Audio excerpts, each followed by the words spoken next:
ଟିକେ ନୀରବ ରହିବା।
आहे दयामय विश्व बिहारी न दया बही मोरो गुहारी जल स्थल बनगिरी आकाश तुम लीला सबुठारे प्रकाश तुमे शुभ बुद्धि परा शिखाओ तुमे भल बाट परा देखाओ मोरो काम को कराओ सरस मोरो मुखे दिअछि हरस तुम चरण रे मोर भक्ति दिय विपदे साहस सकति कूट कपट स्वभाव जाହାର तांकु दूरु मु करई जुआर मते न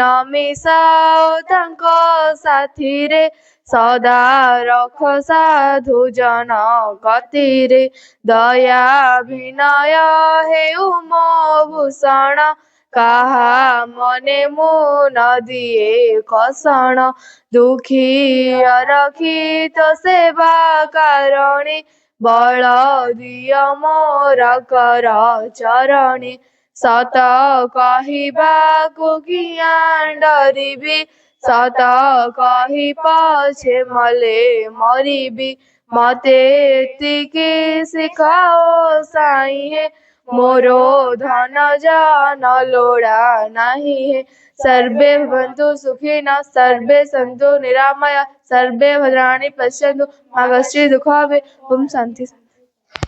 दुर्गा स्तोत्र। मातः दुर्गे सिंहवाहिनी सर्वशक्तिदायिनी मातः शिवप्रिये तोर शक्त्यांश जात आम्भे माने भारत वर्षर जीवगण तोर मंदिर रे आसीन प्रार्थना करुछु शुण मातः एही भारत वर्षे आविर्भूत हुओ प्रकाश हुओ मातः दुर्गे जुगे जुगे मानव शरीर रे अवतीर्ण होई जन्मे जन्मे तोर ही कार्य करी तो आनंद धाम रे फेरी जाऊ एथर भी जन्म होई तोहरी कार्य रे ही आम्भे माने व्रती शुण मातः एही भारत वर्षे सहाय हो मातः दुर्गे सिंह वाहिनी त्रिशूलधारिणी वर्मावृत सुंदर शरीर मातः जयदायिनी तो प्रतीक्षा रे भारत रही तोर सही मंगलमयी मूर्ति देखा उत्सुक शुण मातः एही भारत वर्ष रे आविर्भूत हुओ प्रकाश हो मातः दुर्गे बलदायिनी प्रेमदायिनी ज्ञानदायिनी शक्ति स्वरूपिणी भीमे सौम्य रुद्र रूपिणी जीवन संग्रामे भारत संग्रामे तोर प्रेरित योद्धाम्भे माने दियमा प्राणे मने असुरर शक्ति असुरर उद्यम दियमा हृदय रे बुद्धि रे देव चरित्र देव ज्ञान मातः दुर्गे जगत श्रेष्ठ भारत जाति निबिड़ तिमिर रे आच्छन्न थिला ତୁ ହିଁ ମାତଃ ଗଗନ ପ୍ରାନ୍ତରେ ଅଳ୍ପ ଅଳ୍ପ ଉଦୟ ହେଉଛୁ। ତୋର ସ୍ୱର୍ଗୀୟ ଶରୀରର ତିମିର ବିନାଶିନୀ ଆଭାରେ ସାର ପ୍ରକାଶ ହେଲା। ଆଲୋକ ବିସ୍ତାର କର ମାତଃ ତିମିର ବିନାଶ କର। ମାତଃ ଦୁର୍ଗେ ଶ୍ୟାମଳା ସର୍ବସୌନ୍ଦର୍ଯ୍ୟ ଅଳଙ୍କୃତା ଜ୍ଞାନ ପ୍ରେମ ଶକ୍ତିର ଆଧାର ଭାରତ ଭୂମି ତୋର ବିଭୂତି ଆଜି ପର୍ଯ୍ୟନ୍ତ ଶକ୍ତି ସହରଣରେ ଆତ୍ମଗୋପନ କରିଥିଲା। ଆଗତ ସେହି ଯୁଗ ଆଗତ ସେହି ଦିନ ଯେତେବେଳେ ସମଗ୍ର ବିଶ୍ୱର ଭାର ସ୍କନ୍ଦରେ ବହନ କରି ଭାରତ ଜନନୀ ଉଠୁଅଛି। ଆସ ମାତଃ ପ୍ରକାଶ ହୁଅ। ମାତଃ ଦୁର୍ଗେ ତୋର ସନ୍ତାନ ଆମ୍ଭେମାନେ ତୋ ପ୍ରସାଦରେ ତୋ ପ୍ରଭାବରେ ମହତ୍ କାର୍ଯ୍ୟ ମହତ୍ ଭାବର ଉପଯୁକ୍ତ ହେଉ। ହେ ମାତଃ ବିନାଶ କର କ୍ଷୁଦ୍ରତା ବିନାଶ କର ସ୍ୱାର୍ଥ ବିନାଶ କର ଭୟ। ମାତଃ ଦୁର୍ଗେ କାଳୀ ରୂପିଣୀ ମୁଣ୍ଡ ମାଳିନୀ ଦିଗମ୍ବରେ କୃପାଣ ପାଣି ଦେବୀ ଅସୁର ବିନାଶିନୀ କ୍ରୂର ନିନାଦରେ ଅନ୍ତଃସ୍ତରେ ପୁଅ ବିନାଶ କର। ଗୋଟିଏ ବି ଯେପରି ଆମମାନଙ୍କ ମଧ୍ୟରେ ଜୀବିତ ରହି ନ ପାରେ ବିମଳ ନିର୍ମଳ ଯେପରି ହେଉ ଏହି ପ୍ରାର୍ଥନା ମାତଃ ପ୍ରକାଶ ହୁଅ। ମାତଃ ଦୁର୍ଗେ ସ୍ୱାର୍ଥ ଭୟ କ୍ଷୁଦ୍ର ସହାୟତାରେ ମ୍ରିୟମାଣ ଭାରତ ଆମମାନଙ୍କୁ ମହତ୍ କର ମହତ୍ ପ୍ରୟାସୀ କର ଉଦାର ଚେତା କର ସତ୍ୟ ସଂକଳ୍ପ କର ଯେପରି ଆଉ ଅଳ୍ପ ଆସି ନିଶ୍ଚେଷ୍ଟ ଅଳସ ଭୟଭୀତ ନ ହେଉ। ମାତଃ ଦୁର୍ଗେ ଯୋଗ ଶକ୍ତି ବିସ୍ତାର କର। ଆମେ ହିଁ ତୋର ପ୍ରିୟ ଆର୍ଯ୍ୟ ସନ୍ତାନ ଆମମାନଙ୍କ ମଧ୍ୟରେ ଲୁପ୍ତ ଶିକ୍ଷା ଚରିତ୍ର ମେଧାଶକ୍ତି ଶ୍ରଦ୍ଧା ଭକ୍ତି ତପସ୍ୟା ବ୍ରହ୍ମଚର୍ଯ୍ୟ ସତ୍ୟ ଜ୍ଞାନ ବିକାଶ କରି ଜଗତରେ ବିତରଣ କର। ମାନବ ସହାୟ ଦୁର୍ଗତି ନାଶିନୀ ଜଗଦମ୍ବେ ପ୍ରକାଶ ହୁଅ। ମାତଃ ଦୁର୍ଗେ ଅନ୍ତଃସ୍ତରେ ପୁ ସଂହାର କରି ବାହାରର ବାଧା ବିଘ୍ନ ନିର୍ମୂଳ କର। ବଳଶାଳୀ ପରାକ୍ରମୀ ଉନ୍ନତ ଚେତା ଆର୍ଯ୍ୟ ଜାତି ଭାରତର ପବିତ୍ର କାନନେ ଉର୍ବର କ୍ଷେତ୍ରେ ଗଗନ ସହଚର ପର୍ବତ ତଳେ ପୂତ ସଲିଳା ନଦୀ ତୀରେ ଏକତା ପ୍ରେମ ସତ୍ୟ ଶକ୍ତି ଶିଳ୍ପ ସାହିତ୍ୟ ବିକ୍ରମ ଜ୍ଞାନରେ ଶ୍ରେଷ୍ଠ ହୋଇ ନିବାସ କରୁ। ମାତୃଚରଣରେ ହିଁ ପ୍ରାର୍ଥନା ମାତ ପ୍ରକାଶ ହୁଅ। ମାତଃ ଦୁର୍ଗେ ଆମ୍ଭମାନଙ୍କ ମଧ୍ୟରେ ଯୋଗ ବଳରେ ପ୍ରବେଶ କର। ଆମ୍ଭେମାନେ ହୋଇ ଉଠିବୁ ତୋର ଯନ୍ତ୍ର ଅଶୁଭ ବିନାଶୀ ତରବାରୀ ଅଜ୍ଞାନ ତିମିର ବିନାଶୀ ପ୍ରଦୀପ। ହେ ମାତଃ ଭାରତର ଯୁବଗଣଙ୍କର ଏହି ବାସନା ପୂର୍ଣ୍ଣ କର। ଯନ୍ତ୍ରୀ ହୋଇ ଯନ୍ତ୍ର ଚଳାଅ ଅଶୁଭ ହନ୍ତ୍ରୀ ହୋଇ ତରବାରୀ ଘୁରାଅ ଜ୍ଞାନ ଦୀପ୍ତି ପ୍ରକାଶିନୀ ହୋଇ ପ୍ରଦୀପ ଧର ପ୍ରକାଶ ହୁଅ। ମାତଃ ଦୁର୍ଗେ ତୋତେ ପାଇଲେ ଆଉ ବିସର୍ଜନ କରିବୁ ନାହିଁ ଶ୍ରଦ୍ଧା ଭକ୍ତି ପ୍ରେମର ଡୋରରେ ବାନ୍ଧି ରଖିବୁ। ଆସ ମାତଃ ଆମ୍ଭମାନଙ୍କ ମନ ପ୍ରାଣ ଶରୀରରେ ପ୍ରକାଶ ହୁଅ। ବୀରମାର୍ଗ ପ୍ରଦର୍ଶିନୀ ଆସ ଆଉ ବିସର୍ଜନ କରିବୁ ନାହିଁ। ଆମ୍ଭମାନଙ୍କ ସମଗ୍ର ଜୀବନ ହେଉ ନିରବଚ୍ଛିନ୍ନ ମାତୃପୂଜା। ଆମ୍ଭମାନଙ୍କର ସକଳ କାର୍ଯ୍ୟ ଅବିରତ ପବିତ୍ର ପ୍ରେମମୟ ଶକ୍ତିମୟ ମାତୃସେବା ବ୍ରତ ହେଉ। ଏହା ହିଁ ପ୍ରାର୍ଥନା ମାତଃ ଏହି ଭାରତ ବର୍ଷରେ ଆବିର୍ଭୂତ ହୁଅ ପ୍ରକାଶ ହୁଅ ମା ପ୍ରକାଶ ହୁଅ। ଟିକେ ସୂଚନା ଦିଅନ୍ତୁ ଆମେ ଏଠି କଣ ପାଇଁ ଆସିଛେ? ପିଲାମାନେ ଆମେ ଏଠି ଆଜି କଣ ପାଇଁ ଆସିଛୁ ତମେମାନେ ତ ସମସ୍ତେ ଖବର ପାଇଥିବ ସାର୍ କହିନାହାନ୍ତି ତ ଆଜି ବର୍ତ୍ତମାନ ଆମେ ଶୁଣିବା ଶ୍ରୀ ଅରବିନ୍ଦ ଓ ଭାରତ ବର୍ଷ এই ବିଷୟରେ ଆମକୁ ଶୁଣେଇବେ ଆମର ଭାଇ ଅଜୟ କୁମାର ପଲେଇ ଭାଇ। ତ ତେଣୁ ଆମେ ଯାହା ଶୁଣିବା ଟିକେ ନୀରବରେ ଶୁଣିବା ଯଦି କଣ ଜାଣିବାର ବି ଥିବ ଆଲୋଚନା ଶେଷରେ ପଚାରି ପାରିବ ହେଲା। ତେଣୁ ଆମେ ନୀରବରେ ଟିକେ ବସିବା। ଶ୍ରୀ ଅରବିନ୍ଦ ଓ ଭାରତ ବର୍ଷ ହେଲା। ସମସ୍ତଙ୍କର ଆଗ୍ରହ ଅଛି ନା ତେଣୁ ନୀରବରେ ବସିବ ହେଲା।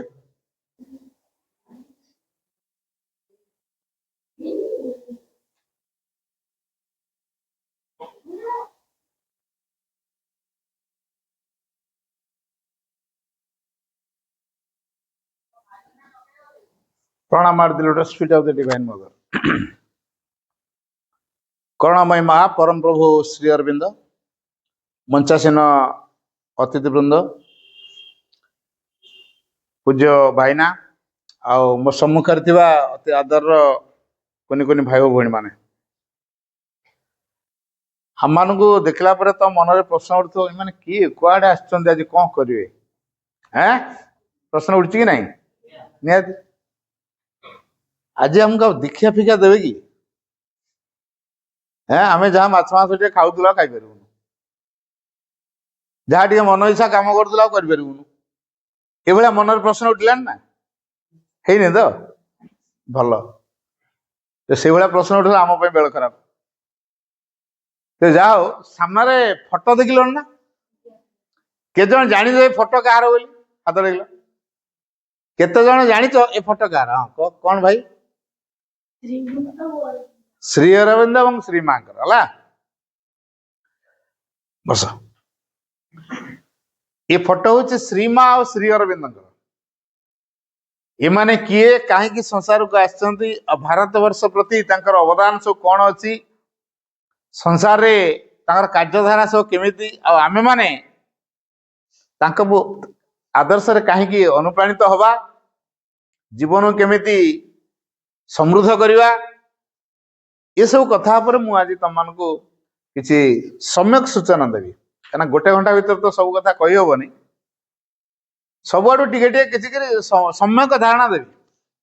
ଓଭରଅଲ ଟଚ୍ ଯୋଉ କୁହାଯାଏ, ମୁଁ ସେ ଓଭରଅଲ ଟଚ୍ ଦେବି। ତମେ ସବୁ ପୁରାଣରେ ଭଗବାନ ଶ୍ରୀକୃଷ୍ଣଙ୍କ ନାଁ ଶୁଣିଛ? କୋଉଠି ଜନ୍ମ ହେଇଥିଲେ? କାରାଗାରରେ ହେଲା। ତାଙ୍କ ମା କିଏ? ଦେବକୀ। ବାପା କିଏ? ବସୁଦେବ। ଭାରତ ବର୍ଷର ଆଧ୍ୟାତ୍ମିକ ଇତିହାସରେ ଦୁଇ ଜଣ ବ୍ୟକ୍ତିତ୍ବ ଯିଏ କି ଜନ୍ମ ହଉଣୁ ମା ସ୍ନେହରୁ ବଞ୍ଚିତ ହେଇଛନ୍ତି ହେଲା। ଚିନ୍ତା କର, ଭଗବାନ ଶ୍ରୀକୃଷ୍ଣ ଜନ୍ମ ହେଲେ ଦେବକୀଙ୍କ ଗର୍ଭରୁ, ତାପରେ କଣ ହେଲା? ତାପରେ ତାଙ୍କୁ ଜଣେ ଟୋକେଇରେ ମୁଣ୍ଡେଇ ଯମୁନା ନଈ ପାରି କରି ଆଉ ଜଣଙ୍କ ଘରେ ଛାଡ଼ି ଦେଇକି ଆଇଲା। ମା ସ୍ନେହ ପାଇଲେ? ଯିଏ ଜନ୍ମ ଦେଲା ତା ସ୍ନେହ ପାଇଲେନି।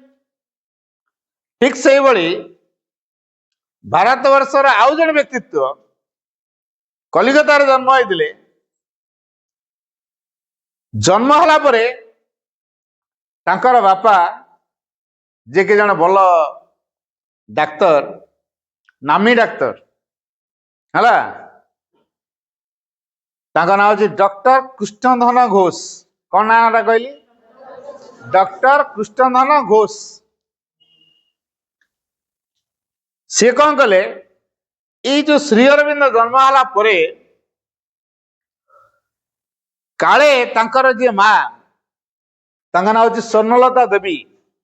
ଶ୍ରୀ ଅରବିନ୍ଦଙ୍କର ଯିଏ ମା, ସେ ହଉଛନ୍ତି ସ୍ୱର୍ଣ୍ଣଲତା ଦେବୀ। ସିଏ ଜଣେ ଋଷିଙ୍କର କନ୍ୟା। ସେ ଋଷିଙ୍କ ନାଁ କଣ ଜାଣିଛ? ରାଜନାରାୟଣ ବସୁ ହେଲା। ଶ୍ରୀ ଅରବିନ୍ଦଙ୍କର ମା ଯିଏ, ସେ ହଉଛନ୍ତି ଜଣେ ଋଷିଙ୍କର କନ୍ୟା, ଯାହାଙ୍କ ନାଁ ହଉଛି ରାଜନାରାୟଣ ବସୁ। ତ ଋଷି ରାଜନାରାୟଣ ବସୁଙ୍କର କନ୍ୟା ଯୋଉ ସ୍ୱର୍ଣ୍ଣଲତା ଦେବୀ, ସେ ଜାଣିଥିଲେ ମୋ ଗର୍ଭରେ ମୁଁ ପରମଙ୍କୁ ଧାରଣ କରିଛି ହେଲା। ସେ ଜାଣିଥିଲେ ମୋ ଗର୍ଭରେ ମୁଁ ପରମଙ୍କୁ ଧାରଣ କରିଛି। ପରମ କଣ ବୁଝିପାରୁଛ ତ? ଭଗବାନ ଯିଏ, ତାଙ୍କଠୁ ଉପରେ ଆଉ କେହି ନାହାନ୍ତି। ସେ ହେଲେ ପରମ। ପରମଙ୍କୁ ସେ ନିଜ ଗର୍ଭରେ ଧାରଣ କରିଛନ୍ତି। ଯେତେବେଳେ ସେ ସେଇ ପରମଙ୍କ ବିଷୟରେ ସଚେତନ ହୁଅନ୍ତି, ସାଧାରଣ ମନୁଷ୍ୟଙ୍କ ଭଳିଆ ସେ କାମ କରିପାରନ୍ତି ନାହିଁ। କେତେବେଳେ କଣ କହିଦଉଥିବେ, କେତେବେଳେ କଣ କରିଦଉଥିବେ, ଠିକଣା ନଥାଏ। ସାଧାରଣ ମଣିଷ ଭଳି କାମ କରୁନାହାନ୍ତି। ତେଣୁ ଜଣେ ଡାକ୍ତର କଣ ଚିନ୍ତା କରିବେ? ଏଟାର ମୁଣ୍ଡ ଖରାପ ହେଇଯାଇଛି, କେତେବେଳେ କଣ କହୁଛି, କଣ କରୁଛି, କିଛି ଠିକଣା ନାହିଁ। ଯେହେତୁ ୟାର ମୁଣ୍ଡ ଦୋଷ ଅଛି, କାଳେ ସେ ଛୁଆକୁ ଫୋପାଡ଼ି ଦବ କି ବା ମାରିଦବ କି, ଏଇ ଭୟରେ ଶ୍ରୀ ଅରବିନ୍ଦଙ୍କୁ ଅଲଗା କରିଦିଆଗଲା। ତାଙ୍କ ବାପା କଣ କଲେ? ଜନ୍ମ ହେଲା ପରେ ଶ୍ରୀ ଅରବିନ୍ଦଙ୍କୁ ଆଉ ଜଣଙ୍କ ଦାୟିତ୍ୱରେ ଟେକିଦେଲେ। ତା ମା ପାଖରେ ସେ ରହିବନି, ତା ମା ପାଖରେ ରହିଲେ ମରିଯିବ। ତା ମା କେତେବେଳେ ମାରିଦବ, ତା ମୁଣ୍ଡ ଦୋଷ ଅଛି, ଏଇଆ ଭାବିକି ସେ ଅଲଗା କରିଦେଲେ। ଜଣେ ଧାଇଙ୍କ ଦାୟିତ୍ୱରେ ଛାଡ଼ିଦେଲେ। ବୁଝିଗଲା? ସେ ଧାଇଙ୍କ ପାଖରେ 5 ବର୍ଷ ଲାଳନ ପାଳନ ହେଲେ। ତାପରେ ତମେ ସବୁ ଯେମିତି 5 ବର୍ଷ ହେଲେ ଗୋଟେ ସ୍କୁଲରେ ନାଁ ଲେଖଉଛ, ସେ ସେମିତି ପାଠ ପଢିବେ ନା ନାଇଁ? ଦାର୍ଜିଲିଂର ଲରେଟୋ କନଭେଣ୍ଟ ସ୍କୁଲରେ ସେ ନାଁ ଲେଖେଇଲେ।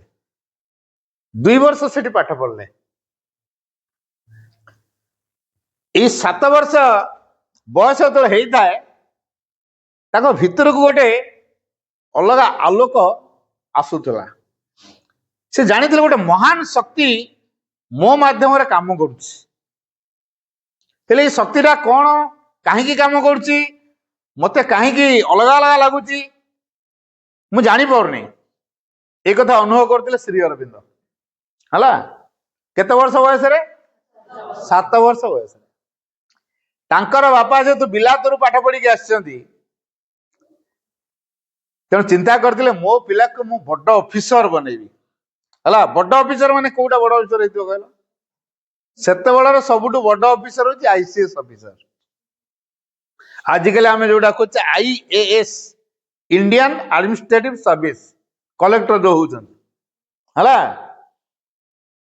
तेणु जो आईएएस इंडियन एडमिनिस्ट्रेटिव सर्विस सेते बेले दिला आईसीएस इंडियन सिविल सर्विस है सेटा हूँ सबुठ बड़ आउ ताठू बड़ पोस्ट ना तेणु ये जो बापा डॉक्टर कृष्णधन घोष भितर गोटे धारणा तैयारी मो पिला को मु आईसीएस ऑफिसर बनैबी विदेश रे पाठ पढ़ेबी विदेशी आबहावा सहित से बढ़िबो विदेशी ढांचा सहित से सामिल होबो केबे भारतीय प्रभाव को से ग्रहण करिवो नाही किए चिंता करथिले एटा ता बापा डॉक्टर कृष्णधन घोष श्री अरविंद को ऊपर आउ दुईटा भाई थिले हैला श्री अरविंद थर्ड बेला बुझला श्री अरविंद होचन तृतीय संतान बापा मांगर तृतीय संतान तांको ऊपर जो दुई भाई थिले जनक ना होची विनय भूषण आर ना होची मनमोहन नाना मन रहला जनक ना विनय भूषण आ जनक ना मनमोहन तीन पुओ जाक बिलात रे पाठ पढ़िबे तेन बापा नहीं कि बिलात रे छाड़ दे के आछंती गोटे ख्रिस्टियन परिवार रे हला को परिवार ख्रिस्टियन अच्छा ख्रिस्टियन परिवार रहला माने ऑटोमेटिक पिलाटा ख्रिस्टियन हो जिवे ना नहीं किंतु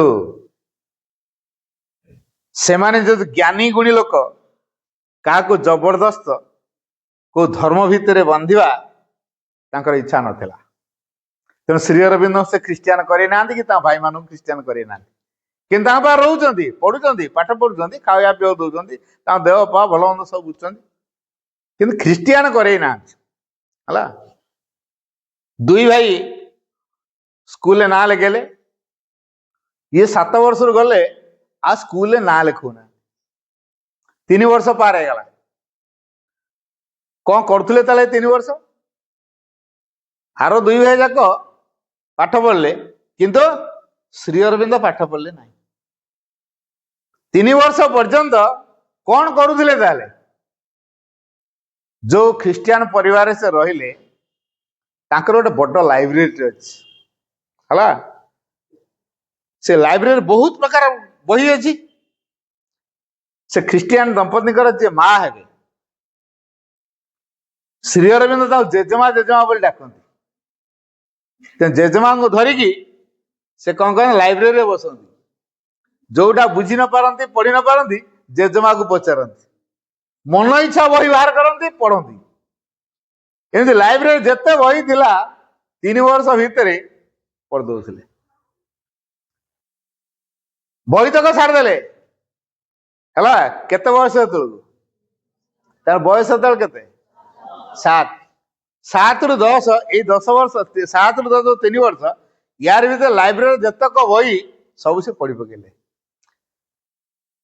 बापा पिला मान को बाहर छाड़देले किंतु पैसा को पठौ ना अरे बचिए केमिति दौड़ा कथा कौन खाइबे तो आलोचना समय ब्रेक कि समय ब्रेक नौ चला मत पानी टे दब भाई पीबे भाई पीबे डिस्टर्ब हो टिके गोटे मिनट अटेंशन थाओ ना मुझे एडिट रे काटदेबी हाँ हाँ एडिट रे कटा ही भाई पानी टिके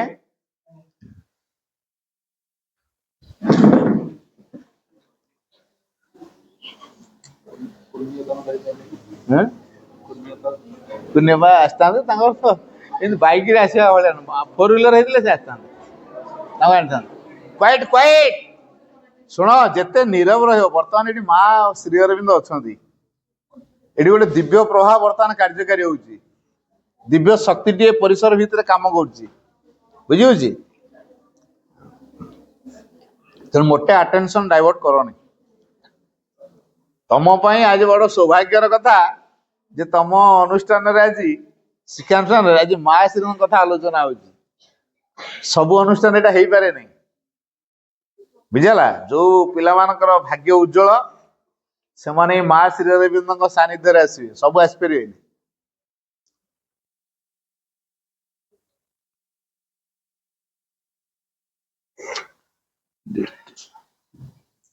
ଭାଇ ବୋଧେ ଡେରି କଲେ ଆମର ଆଲୋଚନା। ଆଜ୍ଞା ହଉ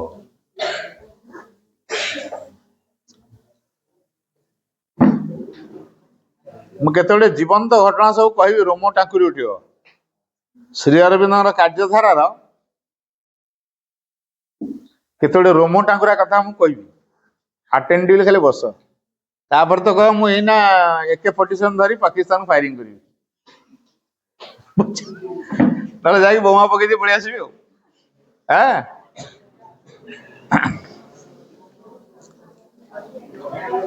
ନାଇଁ ଭାଇ ଡେରି କରିବେ, ଛାଡ ପିଇଦିଏ।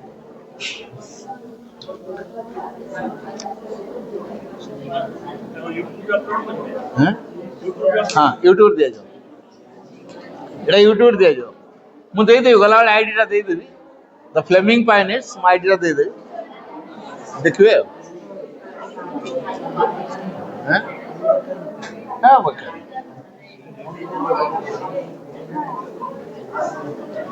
ଏଗୁଡ଼ା ହୁଏ ଏଇ ଜିନିଷଟା ଚା ଫା ମଜା ଆଣି ଡିଷ୍ଟର୍ବ କରିବେ। ହଁ ବା ଏଇଟା ନୁହେଁ।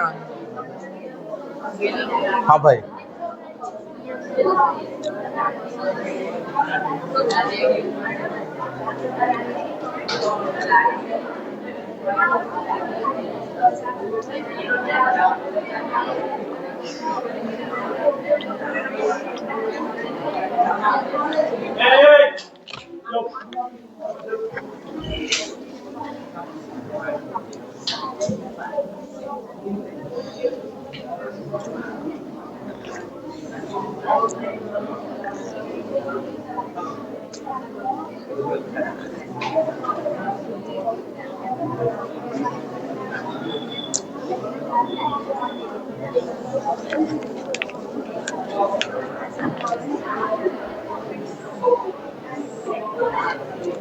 ହଉ ପିଲାମାନେ ଏବେ ଆମେ ଟିକେ ଲାଇନ ଅପ୍ ହବା ହେଲା। ବସ କ୍ୱାଇଟ୍। ଏଇ ଯୋଉ ଶ୍ରୀ ଅରବିନ୍ଦଙ୍କର ଯୋଉ ଦୁଇ ଭାଇ ବିନୟ ଭୂଷଣ ଓ ମନମୋହନ ରହିଲେ, ବାପା ତାଙ୍କ ପଇସା ପଠାନ୍ତି ନାହିଁ। କଣ ପାଇଁ ପଇସା ପଠାନ୍ତିନି? କାରଣ ସିଏ ବହୁତ ବଦାନ୍ୟ ବ୍ୟକ୍ତି। ବଦାନ୍ୟ କଣ ବୁଝି ହଉଛି ନା? ଦାନୀ ହେଲା। ତେଣୁ ଦରମା ପାଆନ୍ତି, ଯିଏ ମାଗିଥିଲେ ପକେଟରୁ ହାତ ଭର୍ତ୍ତି କରନ୍ତି, ଯାହା ବାହାରିଲା ଦେଇ ଦିଅନ୍ତି, ଆଉ ଗଣତି କରିକି ବି ଦିଅନ୍ତିନି। ଏମିତି ମାସର ପ୍ରଥମ ସପ୍ତାହ ପର୍ଯ୍ୟନ୍ତ ତାର ପଇସା ଥିବ, ତାପରେ ଆଉ ପଇସା ନଥିବ। ଆଉ ପିଲାମାନଙ୍କୁ ପଠେଇବେ କଣ? ତେଣୁ ସେ ଖ୍ରୀଷ୍ଟିଆନ ଦମ୍ପତି ପିଲା 3 ଜଣଙ୍କ କଥା ବୁଝୁଛନ୍ତି, ଯେହେତୁ ବାପାଙ୍କ ସହିତ ତାଙ୍କର ଭାରି ଘନିଷ୍ଠତା ଅଛି ହେଲା। ତେଣୁ ସେମାନେ ବୁଝୁଛନ୍ତି। 10 ବର୍ଷ ବୟସ ଯେତେବେଳେ ହେଲା, ଶ୍ରୀ ଅରବିନ୍ଦ ଗୋଟେ ଏଣ୍ଟ୍ରାନ୍ସ ଦେଲେ, ପ୍ରବେଶିକ ପରୀକ୍ଷା। ନାଁ ଲେଖେଇବା ପାଇଁ ଗୋଟେ ପରୀକ୍ଷା ଦିଆଯାଏ। ଆଉ ଯୋଉ ସାର୍ ଏ ପରୀକ୍ଷା କରୁଥିଲେ, ସେ ଗୋଟେ ମନ୍ତବ୍ୟ ଦେଲେ, କହିଲେ ମୁଁ 16 ବର୍ଷ ହେଲା ପିଲାଙ୍କର ପରୀକ୍ଷା ନଉଛି, କିନ୍ତୁ ଏଭଳି ଖାତା କେବେ ଦେଖିନଥିଲି। ଶ୍ରୀ ଅରବିନ୍ଦଙ୍କ ଖାତାକୁ ଯେତେବେଳେ ଦେଖିଲେ, କହିଲେ ମୁଁ 16 ବର୍ଷ ହେଲା ପରୀକ୍ଷା କରୁଛି ପିଲାଙ୍କର, କିନ୍ତୁ ଏଭଳି ଖାତା କାହାରି ଦେଖିନଥିଲି। ତାର କାରଣ କଣ? ତାଙ୍କ ଖାତାରେ ଗୋଟେ ବି ନାଲିଗାର ବାଜିଲା ନାହିଁ, ଗୋଟେ ବି ଭୁଲ ନାହିଁ। ଶ୍ରୀ ଅରବିନ୍ଦଙ୍କର ପରୀକ୍ଷା ଖାତାରେ ଗୋଟେ ବି ଭୁଲ ନାହିଁ। ଆଚ୍ଛା, ଏତେ ଜ୍ଞାନ କୋଉଠୁ ଆସିଲା? ଲାଇବ୍ରେରୀ ଯୋଉ ପଢିଛନ୍ତି ହେଲା, ଜ୍ଞାନ ଅଛି ନା ନାଇଁ? ସ୍କୁଲ ସିନା ଯାଇନାହାନ୍ତି କିନ୍ତୁ ଲାଇବ୍ରେରୀ ତ ବହୁତ କଥା ଜାଣି ଦେଇଛନ୍ତି। ତେଣୁ ତାଙ୍କ ଖାତାରେ ନାଲିଗାର ବାଜି ପାଇଲା ନାହିଁ। ବାପା କିନ୍ତୁ ଗୋଟେ ଭଲ କାମ କରିଥିଲେ। କଣ କରିଥିଲେ?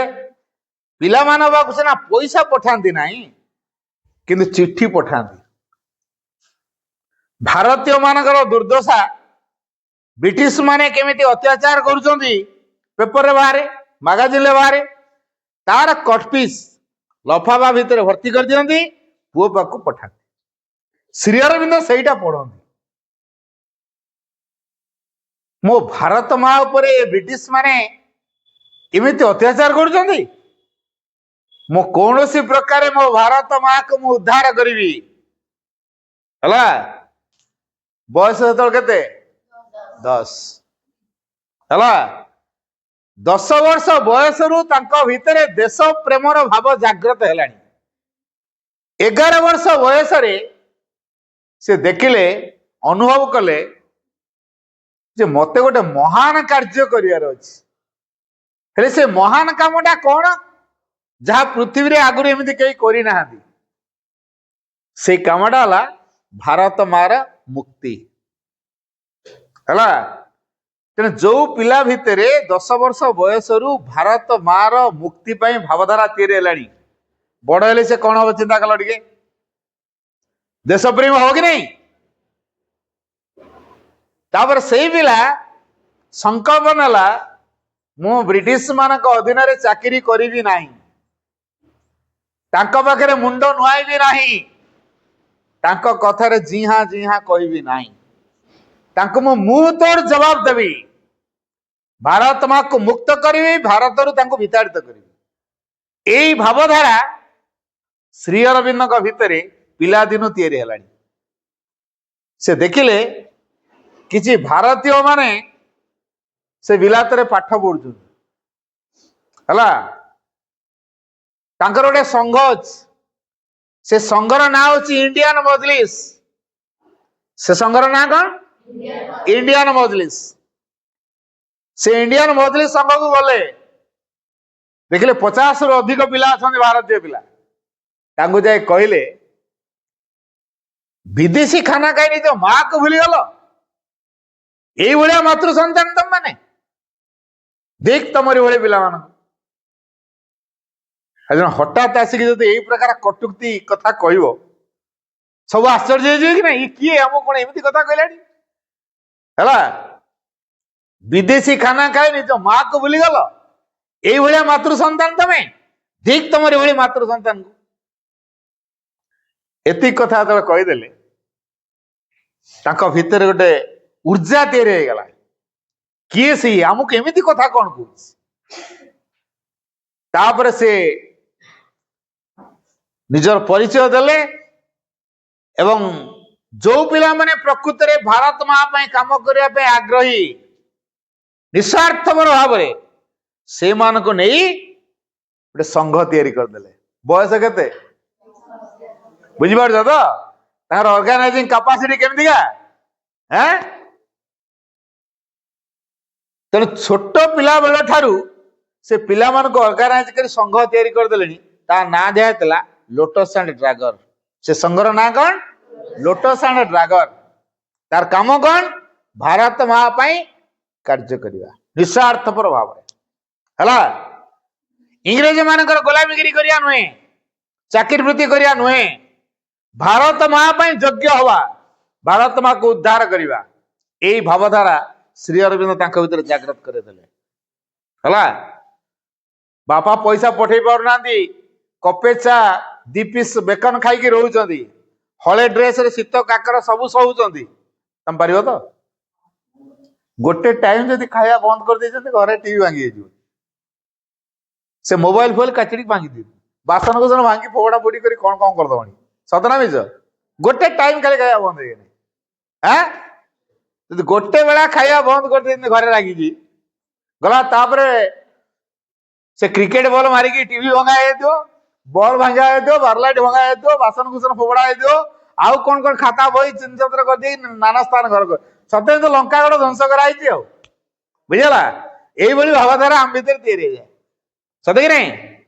କିନ୍ତୁ ଶ୍ରୀ ଅରବିନ୍ଦ କପେ ଚା ଯୋଉ ଶୁଖିଲା ରୁଟି ଗୁଡା ନା ତାକୁ ବେକନ ବୋଲି କହୁଛନ୍ତି, ଚା ସହିତ ବୁଡେଇକି ଖାଆନ୍ତି, ବେକନ କୁହାଯାଏ। 2 ପିସ୍ ଇଏ ହେଲା ତମ ଦିନ ସାରାର ଖାଦ୍ୟ। ତମ ଖାଇ ରହିବ? ରହିପାରିବ? ଆମେ ବି ତ ରହିପାରିବୁ, ତମ କଥା ଛାଡ, ଆମେ ବି ରହିପାରିବୁ, କିନ୍ତୁ ରହିପାରିବୁ? ଯା ଭେରି ଗୁଡ, ଯା ଜଣେ କହିଲାନି ଯା ମୁଁ ରହିପାରିବି, ଭେରି ଗୁଡ। ହଉ ଶୁଣ, ତେବେ ଶ୍ରୀ ଅରବିନ୍ଦ ଗୋଟାଏ ଲକ୍ଷ୍ୟ ରଖିଲେ, ମୋ ଭାରତ ମାକୁ ମୁକ୍ତ କରିବି। ହେଲେ ବ୍ରିଟିଶ ମାନେ ବଡ ଆଇନ ଦେଖାଉଛନ୍ତି, ଜ୍ଞାନ ଦେଖାଉଛନ୍ତି, ପ୍ରଶାସନିକ ବିଦ୍ୟା ଦେଖାଉଛନ୍ତି, ତେଣୁ ତାଙ୍କୁ ସେଇ ଦିଗରେ ପରାସ୍ତ କରିବାକୁ ପଡିବ। ପାଠ ପଢିଲେ ହେଲା, ପାଠ ପଢିଲେ 14 ବର୍ଷ ବୟସ ସୁଦ୍ଧା 7ଟା ଭାଷା ଶିଖିଲେ। କେତେ? ଯାହା ପଢି ଦିଅନ୍ତି ଥରେ ପୁରା ପ୍ରିଣ୍ଟ ହେଇଯାଏ ତାଙ୍କ ଭିତରେ, ଦ୍ୱିତୀୟ ଥର ପଢିବା ଦରକାର ହୁଏନି। ହେଲା, ଯାହା ପଢି ଦିଅନ୍ତି ଥରେ ଦ୍ୱିତୀୟ ଥର ପଢିବା ଦରକାର ନାହିଁ, ସବୁ ମନେ ହେଇଯାଇଥିବ। ତେଣୁ ତାଙ୍କର ବ୍ରେନ ଟା କେମିତିକା ଅନୁମାନ କର, ବୁଝିହଉଛି? ତେବେ ଶ୍ରୀ ଅରବିନ୍ଦ ଆଇସିଏସ୍ ପରୀକ୍ଷା ଦେଲେ। ବାପା ଭାରି ଖୁସି ହେଇଗଲେ, ଯାହା ମୋ ପୁଅ ଆଇସିଏସ୍ ଅଫିସର ହବ। ସେତେବେଳେ ଆଇସିଏସ୍ ଟା ହଉଛି ସବୁଠୁ ବଡ ପୋଷ୍ଟ। ହେଲା, ଆଇସିଏସ୍ ପରୀକ୍ଷାରେ ଫାଷ୍ଟ କ୍ଲାସ ପାଇଲେ। ହେଲା, କିନ୍ତୁ ତାପରେ ଗୋଟେ ପ୍ରାକ୍ଟିକାଲ ପରୀକ୍ଷା ଅଛି, ଘୋଡା ଦୌଡ଼। ହାକିମ ହେବେ ନା, ଘୋଡାରେ ଯିବେ, ତେଣୁ ଘୋଡା ଚଢା ଶିଖିଥିବା ଦରକାର। ଶ୍ରୀ ଅରବିନ୍ଦ ଜାଣିଲେ ଏ ବ୍ରିଟିଶ ମାନେ, ଯେହେତୁ ମୁଁ ସବୁ ବ୍ରିଟିଶ ପିଲାମାନଙ୍କୁ ଟପିକି ରହୁଛି, ଡିବେଟରେ ଫାଷ୍ଟ ହେବେ, ଅନ୍ୟାନ୍ୟ ଏସେ କମ୍ପିଟିସନ ହେଲା, ଅନ୍ୟାନ୍ୟ ଲେଖା ପ୍ରବନ୍ଧ କମ୍ପିଟିସନ ହେଲା, ସବୁଥିରେ ପ୍ରାଇଜ। ବ୍ରିଟିଶ ମାନଙ୍କୁ ଟପିକି ସେ ପ୍ରାଇଜ ନେଉଛନ୍ତି। ଗୋଟେ ଇଣ୍ଡିଆନ ପିଲା ସବୁ ବ୍ରିଟିଶ ପିଲାମାନଙ୍କୁ ହରେଇ ନିଜେ ପ୍ରାଇଜ ଆଣୁଛି, ତେଣୁ ଅନ୍ୟମାନେ ତା ପ୍ରତି ଜେଲସି ହେବେ କି ନାହିଁ, ଈର୍ଷା ପରାୟଣ କରିବେ କି ନାହିଁ, ହେବ କି ନାହିଁ? ହଉଥିଲେ। ତେଣୁ ବ୍ରିଟିଶ ମାନେ ଶ୍ରୀ ଅରବିନ୍ଦଙ୍କ ପ୍ରତି ଗୋଟେ ଈର୍ଷାନ୍ୱିତ ମନୋଭାବ ରଖୁଥିଲେ, ଏଇଟା ଜାଣିପାରିଥିଲେ। ସେ ତାଙ୍କର ଯୋଉ ପ୍ରାକ୍ଟିକାଲ ପରୀକ୍ଷାର ଚିଠିଟିକୁ ବ୍ରିଟିଶ ମାନେ ଚାପିଦେଲେ, ଦେଲେ ନାହିଁ। ହେଲା, ଇଏ ତ ସହଜେ ଚାହାନ୍ତିନି ତାଙ୍କର ଗୋଲାମୀଗିରି କରିବା ପାଇଁ, ଦେଲେ ନାହିଁ। ଇଏ ଜାଣିଥିଲେ, ସାଙ୍ଗମାନଙ୍କ ସହିତ ମିଶିକି ତାସ ଖେଳିଲେ। ଜାଣିଥିଲା ତମର ପ୍ରାକ୍ଟିକାଲ ପରୀକ୍ଷା ଦେଲା, ଏଠି ଖେଳୁଛ ତାସ? ହେଲା, ତମେ ଖେଳ ନା, ତମେ ଏଟା କାହିଁ ମୁଣ୍ଡ ଖେଳୁଛ? ସେ ତାସ ଖେଳରେ ମାତି ରହିଲେ, ଜାଣି ଶୁଣି ଦେଲେନି। ଯାଇଥିଲେ ବି, ସେ ଜାଣିଥିଲେ ଏଇ ସମୟରେ ମୋର ପ୍ରାକ୍ଟିକାଲ ପରୀକ୍ଷାଟା ଅଛି, ମୁଁ ଯିବି, ଯାଇଥିଲେ ଆଟେଣ୍ଡ କରିଥାନ୍ତେ। ଜାଣି ଶୁଣି ଖେଳରେ ମାତିଲେ, ପ୍ରାକ୍ଟିକାଲ ପରୀକ୍ଷା ଯୋଉ ଘୋଡ ଦୌଡ଼ ସେଥିରେ ଯୋଗ ଦେଲେ ନାହିଁ। ହେଲା, ତାପରେ ଯାହାଫଳରେ ଅକୃତ କାର୍ଯ୍ୟ କରିଦେଲେ ବ୍ରିଟିଶ ମାନେ, ସେ ଆଉ ଆଇସିଏସ୍ ଅଫିସର ହେଇପାରିବନି। ସେଇ ସମୟରେ ଜେସ୍ କଟନ ନାମକ ଜଣେ ବ୍ୟକ୍ତି, ସେ ଶ୍ରୀ ଅରବିନ୍ଦଙ୍କୁ ଜାଣନ୍ତି, ଜଣେ ଭାରତୀୟ ପିଲା କେମିତି ବ୍ରିଟିଶ ପିଲାମାନଙ୍କୁ ଟପି ଫାଷ୍ଟ କ୍ଲାସ ପାଇଛି, ଫାଷ୍ଟ ହେଇଛି, ଆଇସିଏସ୍ ପାଇଛି, କିନ୍ତୁ ବ୍ରିଟିଶ ମାନଙ୍କ ପାଖରେ ଚାକିରି କରିବ ନାହିଁ ବୋଲି ଜାଣିଶୁଣି ଘୋଡା ଦୌଡ଼ରେ ଯୋଗ ଦେଇନାହିଁ। ଏହି ସମୟରେ ବରୋଦାର ରାଜା ସିଆଜୀ ଗାଇକୱାଡ ଯାଇଥାନ୍ତି ବିଲାତ। ଏ ଯୋଉ ବରୋଦାର ରାଜା ସିଆଜୀ ଗାଇକୱାଡ ଯାଇଥାନ୍ତି, ଜେସ୍ କଟନ ସହ ତାର ପରିଚିତ ଥିଲା। ସେ କହିଲେ ତମର ଗୋଟେ ଭାରତୀୟ ପିଲା ସବୁ ବ୍ରିଟିଶ ପିଲାଙ୍କୁ ଟପି ଭଲ ନମ୍ବର ରଖି ଆଇସିଏସ୍ ପାସ୍ କରିଛି, ପରିଚିତ କରିଦେଲେ। ତମେ ସିନା ବ୍ରିଟିଶ ମାନଙ୍କ ପାଖରେ ଚାକିରି କରିବ ନାହିଁ, ଭାରତରେ ତ ଚାକିରି କରିବ। ହଁ, ମୋ ପାଖରେ ଚାକିରି କରିବ, ସାଙ୍ଗେ ସାଙ୍ଗେ ଆପଏଣ୍ଟମେଣ୍ଟ। କୋଉଠି ଦେଲେ ଆପଏଣ୍ଟମେଣ୍ଟ? ବିଲାତରେ। ଯାଅ, ଯାଇକି ଆମ ବରୋଦାରେ ତମେ ଚାକିରି କରିବ। ଦୀର୍ଘ 14 ବର୍ଷ କାଳ ରହିଲା ପରେ 21 ବର୍ଷ ବୟସରେ ଶ୍ରୀ ଅରବିନ୍ଦ ଫେରିଲେ ଭାରତ ବର୍ଷ। ହେଲା, ଭାରତ ମାଟି ତାଙ୍କୁ ଯେମିତି ଅପେକ୍ଷା କରିକି ରହିଛି। ପ୍ରଥମେ ଏସଏସ୍ ଗୋଟେ ଜାହାଜରେ ଆସୁଥିଲେ, ସେ ଯୋଉ ଜାହାଜଟାରେ ଆସୁଥିଲେ ସେ ଜାହାଜଟା ବୁଡିଗଲା, ସିଏ ସେ ଜାହାଜରେ ନଥିଲେ। ଗୋଟେ ଦୁଃସମ୍ବାଦ ଆସି ପହଞ୍ଚିଲା, ଯେ ଶ୍ରୀ ଅରବିନ୍ଦ ଯୋଉ ଜାହାଜରେ ଆସୁଛନ୍ତି ସେ ଜାହାଜଟା ଜଳ ଜାହାଜ ତ ଦୁର୍ଘଟଣାଗ୍ରସ୍ତ ହେଇଯାଇଛି, ସବୁ ଯାତ୍ରୀ ମରିଯାଇଛି। ତାଙ୍କର ବାପା 7 ବର୍ଷ ବୟସରେ ଦେଖିଥିଲେ, 14 ବର୍ଷ ବିତିଗଲାଣି ଦେଖି ନାହାନ୍ତି। ଚିହ୍ନି ପାରିବ ନା? ପୁଅ ବାପାକୁ ଚିହ୍ନି ପାରିବ ନା? ବାପା ପୁଅକୁ ଚିହ୍ନି ପାରିବ ନା? ତେଣୁ ଯୋଉ ବ୍ୟାକୁଳତାର ଭାବ ନେଇ ସେ ଆସିଛନ୍ତି, ମୋ ପୁଅକୁ ମୁଁ ପାଛୋଟିକି ନେବି। ଏଇ ଯୋଉ ଦୁଃସମ୍ବାଦ ଏଠି ପହଞ୍ଚିଲା, ତାଙ୍କର ହାର୍ଟ ଚୋକ୍ କରିଗଲା, ଡେଥ୍ ହେଇଗଲା। କିନ୍ତୁ ଶ୍ରୀ ଅରବିନ୍ଦ ସେଇଥିରେ ଆସିନଥିଲେ, ତାର ପରବର୍ତ୍ତୀ ଜାହାଜରେ ଆସିଲେ। ଆସି ବମ୍ବେର ଆପୋଲୋ ବନ୍ଦରରେ ଯେତେବେଳେ ଓହ୍ଲେଇଲେ, ପାଦ ଦେଲେ, ଗୋଟେ ଆଧ୍ୟାତ୍ମିକ ଶିହରଣ ତାଙ୍କ ଭିତରେ ଖେଳିଗଲା। ସତେଜ ଭାରତ ମା 14 ବର୍ଷ ହେଲା ଅପେକ୍ଷା କରି ରହିଛି ତାଙ୍କୁ, ତାର ଯୋଗ୍ୟ ସନ୍ତାନକୁ ପାଛୋଟିବା ପାଇଁ ସତେଜ ଭାରତ ମା ଅପେକ୍ଷା କରି ରହିଛି, ସେଇଭଳି ଅନୁଭବ ତାଙ୍କର ହେଲା। ତାପରେ ଯେତେବେଳେ ଜାଣିଲେ ମୋ ବାପା ମତେ ଝୁରିଝୁରିକା ମରିଯାଇଛନ୍ତି, ମର୍ମାହତ ହେଲେ, ଯେହେତୁ ବରୋଦା ରାଜା ତାଙ୍କୁ ଆପଏଣ୍ଟମେଣ୍ଟ ଅର୍ଡର ଦେଇଛନ୍ତି, ଗଲେ ଆଗ ରେଭିନ୍ୟୁ ଡିପାର୍ଟମେଣ୍ଟରେ ସେଟଲମେଣ୍ଟ ବିଭାଗରେ କାମ କଲେ। ରାଜା ଦେଖିଲେ ଏତେ ବଡ ଶିକ୍ଷିତ ଲୋକଙ୍କୁ ଗୋଟେ ସେଟଲମେଣ୍ଟ ବିଭାଗରେ କାମ ଦିଆଯିବ ନା, ଏଇଟା ଠିକ ହଉନି। ତେଣୁ ତାଙ୍କୁ କଲେଜରେ ଚାକିରି ଦବା, ବରୋଦା କଲେଜରେ ଅଧ୍ୟାପନା କାର୍ଯ୍ୟ ତାଙ୍କୁ ଦିଆଗଲା, ଲେକ୍ଚର ହେଲେ। ହେଲା, ତାଙ୍କର ପାଠ ପଢା ଏତେ ଚମତ୍କାର ହେଲା, ପିଲାମାନେ ତାଙ୍କ ପାଖ ଛାଡନ୍ତିନି। ଇଭିନ୍ ତାଙ୍କ ଲିଜର ପିରିୟଡରେ ଯୋଉ ଅଫିସର କମନ ରୁମରେ ବସନ୍ତି, ଅଲଗା ଲେକ୍ଚର ମାନେ ତାଙ୍କ ଲେକ୍ଚର ଶୁଣନ୍ତି। ବୁଝିଗଲା? ଶ୍ରୀ ଅରବିନ୍ଦ କୋଉଠି କ୍ଲାସ ନେଉଛନ୍ତି, ଯୋଉ ଲେକ୍ଚରଙ୍କର କ୍ଲାସ ଫାଙ୍କା ଅଛି, ପିରିୟଡ ନାହିଁ, ସେ ଯାଇକି ଶ୍ରୀ ଅରବିନ୍ଦ କ୍ଲାସରେ ବସନ୍ତି। ମାନେ ଶ୍ରୀ ଅରବିନ୍ଦ କୋଉ ପ୍ରକାର ଟିଚିଂ ଦିଅନ୍ତି, ସବୁ ଷ୍ଟାଫ ମାନେ ପ୍ରୀତ, ତ ପିଲାମାନେ ବି ପ୍ରୀତ। ହେଲା, ଭାବ ବିହଳି ଦେଇଯାଆନ୍ତି ଶ୍ରୀ ଅରବିନ୍ଦଙ୍କ ଲେକ୍ଚରରେ। ତାଙ୍କର ଉଦ୍ଦେଶ୍ୟ ନୁହଁ ଚାକିରି କରିକି ପଇସା ରୋଜଗାର କରିବା, ଉଦ୍ଦେଶ୍ୟ କଣ?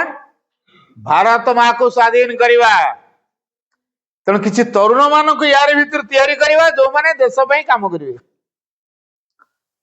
ତେଣୁ ଯୋଉମାନେ ଶ୍ରୀ ଅରବିନ୍ଦଙ୍କର ସାନ୍ନିଧ୍ୟରେ ବାରମ୍ବାର ଆସୁଥିଲେ, ସେଇମାନଙ୍କୁ ନେଇ ସେ ଗୋଟେ ଗୁପ୍ତ ସମିତି ତିଆରି କଲେ। ଏଇ ୟଙ୍ଗ ପିଲାମାନଙ୍କୁ ନେଇ, କଲେଜ ପିଲାମାନଙ୍କୁ ନେଇ ଗୋଟେ ଗୁପ୍ତ ସମିତି ତିଆରି କଲେ, ଯୋଉମାନେ ନିଃସ୍ୱାର୍ଥପର ଭାବରେ ଦେଶ ମାତୃକା ପାଇଁ କାର୍ଯ୍ୟ କରିବେ। ହେଲା, ତାପରେ ଚିନ୍ତା କଲେ ଯଦି ସ୍ୱରାଜ ଆରମ୍ଭ ହୁଏ ତାହେଲେ ପ୍ରଥମେ କଲିକତାରୁ ଆରମ୍ଭ ହବ। ତେଣୁ କଲିକତାକୁ ଆସିଲେ, ତାଙ୍କର ସାନ ଭାଇ ଶ୍ରୀ ଅରବିନ୍ଦଙ୍କ ତଳ ଭାଇ, ମାନେ 4 ନମ୍ବର ପିଲା, ପ୍ରଥମ ବିନୟ ଭୂଷଣ, ଦ୍ୱିତୀୟ ମନମୋହନ, ତୃତୀୟ ଶ୍ରୀ ଅରବିନ୍ଦ, 4ରେ ଭଉଣୀ ସରୋଜିନୀ ବାରିନ। ହେଲା, ଏଇ ହଉଛନ୍ତି ତାଙ୍କର ଭାଇ ଭଉଣୀ। ଏଇ ଯୋଉ ବାରିନକୁ ନେଇ ସେ କିଛି ପିଲାଙ୍କୁ ଏକଜୁଟ କରେଇଲେ, ତାଙ୍କୁ ଦେଶ ମାତୃକାର ସେବାରେ ନିଜକୁ ଉତ୍ସର୍ଗ କରିବା ପାଇଁ ଶ୍ରୀଅରବିନ୍ଦ ପ୍ରବଚନ ଦେଲେ। ସବୁ ମୋଟିଭେଟେଡ ହେଇଗଲେ ଶ୍ରୀଅରବିନ୍ଦଙ୍କ କଥାରେ। ଶେଷରେ ଏମିତି ପରିସ୍ଥିତି ହେଲା, ବ୍ରିଟିଶ ସ୍କୁଲରେ ପିଲା ପାଠ ପଢିଲେନି, ବ୍ରିଟିଶ ସ୍କୁଲ ବର୍ଜନ କରିଦେଲେ, ବ୍ରିଟିଶ ଦ୍ରବ୍ୟ ବ୍ୟବହାର କଲେ ନାହିଁ, totally boycott, total boycott. British ମାନଙ୍କ ଦ୍ରବ୍ୟ ବ୍ୟବହାର କରାଯିବ ନାହିଁ, ବ୍ରିଟିଶ ମାନଙ୍କ ସ୍କୁଲରେ ପାଠ ପଢାଯିବ ନାହିଁ, ବ୍ରିଟିଶ ମାନଙ୍କ ସହିତ କୌଣସି ସମ୍ପର୍କ ରଖାଯିବ ନାହିଁ। ଚାରିଆଡେ ଆନ୍ଦୋଳନ ହେଲା, ଯୁଆଡେ ଦେଖିଲେ ଆନ୍ଦୋଳନ। ଶ୍ରୀଅରବିନ୍ଦ କଣ କରନ୍ତି, ପତ୍ରିକାର ଲେଖା ସବୁ ବାହାର କରିଦିଅନ୍ତି, ତାକୁ ପଢିକି ପିଲାମାନେ ମାତନ୍ତି। ବୁଝିହଉଛି? ଏ ଯୋଉ ପିଲାମାନେ ମାତନ୍ତି, ବ୍ରିଟିଶ ମାନେ ଆକ୍ସା ହେଇଗଲେ। খুব অল্প ব্রিটিশ আছে, মাত্র 200 খন্ডে ব্রিটিশ থাকি, কিন্তু চারিআডে যে আন্দোলন দেখা গলানি ব্রিটিশ মান বিরুদ্ধে, কেমিতি কন্ট্রোল করিবে, কিଏ ତାଙ୍କୁ ମତଉଛି, ଜାଣିଲେ ସେ ହଉଛନ୍ତି ଅରବିନ୍ଦ ଘୋଷ। ବ୍ରିଟିଶ ମାନେ ଜାଣିବା ପାଇଲେ ଯିଏ ପିଲାମାନଙ୍କୁ ମତଉଛି ସେ ହଉଛି ଅରବିନ୍ଦ ଘୋଷ। गोटे डिक्लेरेशन देले जे अरविंद घोष होते देशद्रोही, टेररिस्ट, सन्त्रासवादी, आतंकवादी, टेररिस्ट, बुझला ये केते केते कथा कही अरेस्ट कर बोली कहला। तेणु ब्रिटिश माने श्री अरविंद अरेस्ट कले फांसी रे झुलेबे, कंठा सभा आओ कई असुविधा कर बहुत प्रकार षड्यंत्र कले। किंतु श्री अरविंद आउ टे चालाक थे, से लेखा लिखती सत कि तले आ निज नाटा लिखती ना, अन्य जनक ना लिखती, प्रमाण पाती। प्रमाण पाइले तो अरेस्ट करेंगे जानती, आईन दृष्टि प्रमाण दरकार, प्रमाण पाती ना। ये जो प्रमाण पाती ना जहाँफल श्री अरेस्ट कर पाना शेष बड़ व्यतिव्यस्त हो पड़े ब्रिटिश माने। यह समय श्री अरविंदर जो कलिकतार कोन नगर जगह माणिकतला गोटे जगह अच्छी, गोटे बगीचा अच्छी। श्री अरविंदर सान भाई बारीन जो केतोटी यंग पिला सब आसी देश मातृक कार्य करने ट्रेनिंग दिया। कौन ट्रेनिंग दिया? क्षत्र तेज आ ब्रह्म तेज। क्षत्रियों पर किंतु लड़ाई कर, बोमा फुटेब, लाठी चाला कर, खंडा युद्ध कर, शिखा सहित ब्रह्मचारी तपस्वी ब्रह्म शक्ति केमि निज मध्य क्रियाशील कर शक्तिमान हो से कथा मत शिक्षा दिया। तार नेतृत्व नौ बारीन। एमती गोटे समय श्री अरविंद कहले शक्तिमाता को आराधना न कले शक्ति लाभ करहब ना। तेणु भवानी भारती, भवानी किए जान तो? भवानी किए? दुर्गा को भवानी बोली कह है। सी हूँ भारती शक्ति, भारतर शक्ति से है भवानी भारती से कह आराधना कर। आराधना चलला यार भितर गोटे पहाड़िया ज्वर कौड़ आसला जहाँ कहला से मरीगला। शेष श्री अरविंद सान भाई बारीन किए ये बरोदारू कलिकता, बरोदारू कलिकता एमती जा आस करती। जो जानिले सान भाई को पहाड़िया ज्वर हो एमान को ट्रेनिंग दब किए? एमान को नेतृत्व नब किए? बड़ व्यतिव्यस्त हो पड़ी से बरोदारू आसिले कलिकता। कलिकता आसी देखते जो भाई पूरा सीरियस अवस्था है, मरिया भाया अवस्था, बड़ व्यथित होता। ये सब जड़े नागा सन्यासी भिक्षा करेंगे द्वार आसी पहुंची गले। श्री अरविंद ये प्रकार व्यस्तता देखी से पचारे कौन है व्यस्त जना पड़ुंट कौन करिया सान भाईटा को मोर पहाड़िया ज्वर हो गला। ये ज्वर जहाँ कहूँ कहीं बंचु ना सी जो मरी जाए ताले देशर स्वाधीनता हम केमी? यहीटा व्यस्त हो पानी ग्लास आण। नागासन से कौन कहले पानी ग्लास आण, ये गले पानी ग्लास नहीं भाई देहरे कौन गोटे काठीटे लगेदेले आणिक से पानी देहरे घूरेदेले। कौन मंत्र कले अंटार गोटे छुरी बाहर कले तापर गोटे क्रॉस पकईदेले है, क्रॉस पकईदे पीओक देले। 5 मिनिट भितर टेम्परेचर कमीगला, घंटे भितर ज्वर कमीगला, गोटे दिन रे पूरा ठीक हो गए। माने चमत्कार भाव काम कला है, जोटा मेडिसिन पार एत क्विक काम कर। मो भाई तो पूरा भल हो गला गोटे दिन रे। ये नागा सन्यासी किसी गोटे जानी कौन कले जे मो भाई पूरा ठीक हो गला, कौटी मिले पचारिया केमती घूरिले ठाब करने जहाँ पाईगले कलिकता। पचारे आपण कौन कले जे मो भाई पूरा ठीक हो गला? वेरी सिंपल, एटा हूँ जोगर कथा। जोगरे असंभव को संभव करा जाई पारे। कौन कहले नागा सन्यासी? जोग द्वारा असंभव को संभव करा जाई पारे। एटा हूँ जोगर प्रभाव। जोगर एमती हो पारे? हाँ, श्री अरविंद मुंड को धइला ଯଦି ଯୋଗ ଦ୍ୱାରା ଏମିତି ହୁଏ ତାହେଲେ ମତେ ଯୋଗ କରିବାକୁ ପଡିବ। ଶ୍ରୀ ଅରବିନ୍ଦ ପୁଣି ଯୋଗ କିଏ ଶିଖେଇବା ଦରକାର। ବର୍ତ୍ତମାନ ଭାଇ ବାରିନ ଯୋଗ କରିବାକୁ ଚାହୁଁଛ ତ ଯୋଗ ଗୁରୁ ଦରକାର, ମୁଁ ଠିକ କରିଦେବି ହେଲା। କାରଣ ସିଏ ଯୋଗୀ ମାନଙ୍କ ସହିତ କଣ୍ଟାକ୍ଟରେ ରହୁଛନ୍ତି। ଜଣେ ଯୋଗୀଙ୍କୁ ସେ ଠିକ କରିଦେଲେ, ତାଙ୍କ ନାଁ ହଉଛି ବିଷ୍ଣୁ ଭାସ୍କର ଲେଲେ। କଣ ତାଙ୍କ ନାଁ? ଶ୍ରୀ ଅରବିନ୍ଦଙ୍କୁ ଯିଏ ଯୋଗ ଶିଖେଇଥିଲେ ବା ତାଙ୍କ ଯୋଗ ଗୁରୁ ଯିଏ ଶ୍ରୀ ଅରବିନ୍ଦଙ୍କର, ସେ ହଉଛନ୍ତି ବିଷ୍ଣୁ ଭାସ୍କର ଲେଲେ ହେଲା। ସେ ଶିଖେଇଲେ, ତେଣୁ ଶ୍ରୀ ଅରବିନ୍ଦ ଯୋଗ କଲେ। ଭାଇ ବର୍ତ୍ତମାନ ଠିକ ହେଇଯାଇଛନ୍ତି। ତା ଭିତରେ ବର୍ତ୍ତମାନ ଆରଏସଏସ ଯୋଉମାନେ ଶିଖୁନାହାନ୍ତି, ଆରଏସଏସ ପିଲା ସବୁ ନାଁ ଶୁଣିଥିବ, ରାଷ୍ଟ୍ରୀୟ ସ୍ୱୟଂସେବକ ସଂଘ। ତାର ଯେ ଲିଡର ସିଏ ଏଇ ବାରିନଙ୍କ ଟିମରେ ଥିଲେ ହେଲା, ଶିଖୁଥିଲେ। କ୍ଷେତ୍ରତେଜ ବ୍ରହ୍ମତେଜର ଶିକ୍ଷା କରୁଥିଲେ ହେଲା, ତାଙ୍କ ଲିଡର ଯିଏ। ତାପରେ ତାଙ୍କ ନାଁ ଦିଆହେଲା ଆରଏସଏସ, ରାଷ୍ଟ୍ରୀୟ ସ୍ୱୟଂସେବକ ସଂଘ। ତାଙ୍କର ଯେ ଲିଡର ହେଗଡେ, ସିଏ ସେଇ ସମୟରେ ପ୍ରଭାବିତ ହେଇଛନ୍ତି, କ୍ଷେତ୍ରତେଜ ବ୍ରହ୍ମତେଜ ଶିକ୍ଷା ଲାଭ କରିଛନ୍ତି। ତ ଯାଅ, ତେଣୁ ଶ୍ରୀ ଅରବିନ୍ଦଙ୍କର ଯୋଗ ଆରମ୍ଭ ହେଇଗଲା। ତାଙ୍କ ଗୁରୁ ଯୋଗ ଗୁରୁ ଯିଏ ବିଷ୍ଣୁ ଭାସ୍କର ଲେଲେ ଶ୍ରୀ ଅରବିନ୍ଦ କହିଲେ, ଆଚ୍ଛା ତମେ ଦିଟା କାମ କରିପାରିବ? କହିଲେ କୁହନ୍ତୁ। ତମେ ତମ ଅନ୍ତରସ୍ଥ ଭଗବାନଙ୍କ ପାଖରେ ନିଜକୁ ନିବେଦନ କରିପାରିବ? କହିଲେ ଆଜ୍ଞା। ତମ ମନକୁ ନିରବ କରି ଅନ୍ତରାତ୍ମାଙ୍କ ପ୍ରେରଣା ଦ୍ୱାରା ପରିଚାଳିତ ହେଇପାରିବ? କହିଲେ ଆଜ୍ଞା। ଆଉ କାହା କଥା ଶୁଣିବନି, କେବଳ ଅନ୍ତରାତ୍ମାର କଥା ଶୁଣିବ। ଆଉ କାହାର ପ୍ରେରଣାରେ ପରିଚାଳିତ ହବନି, ତାଙ୍କ ପାଖରେ ପୂର୍ଣ୍ଣ ନିବେଦିତ ହେଇଯିବ। ବର୍ତ୍ତମାନ ଶ୍ରୀନାଥ ସେଇଟା ଅଭ୍ୟାସ କଲେ।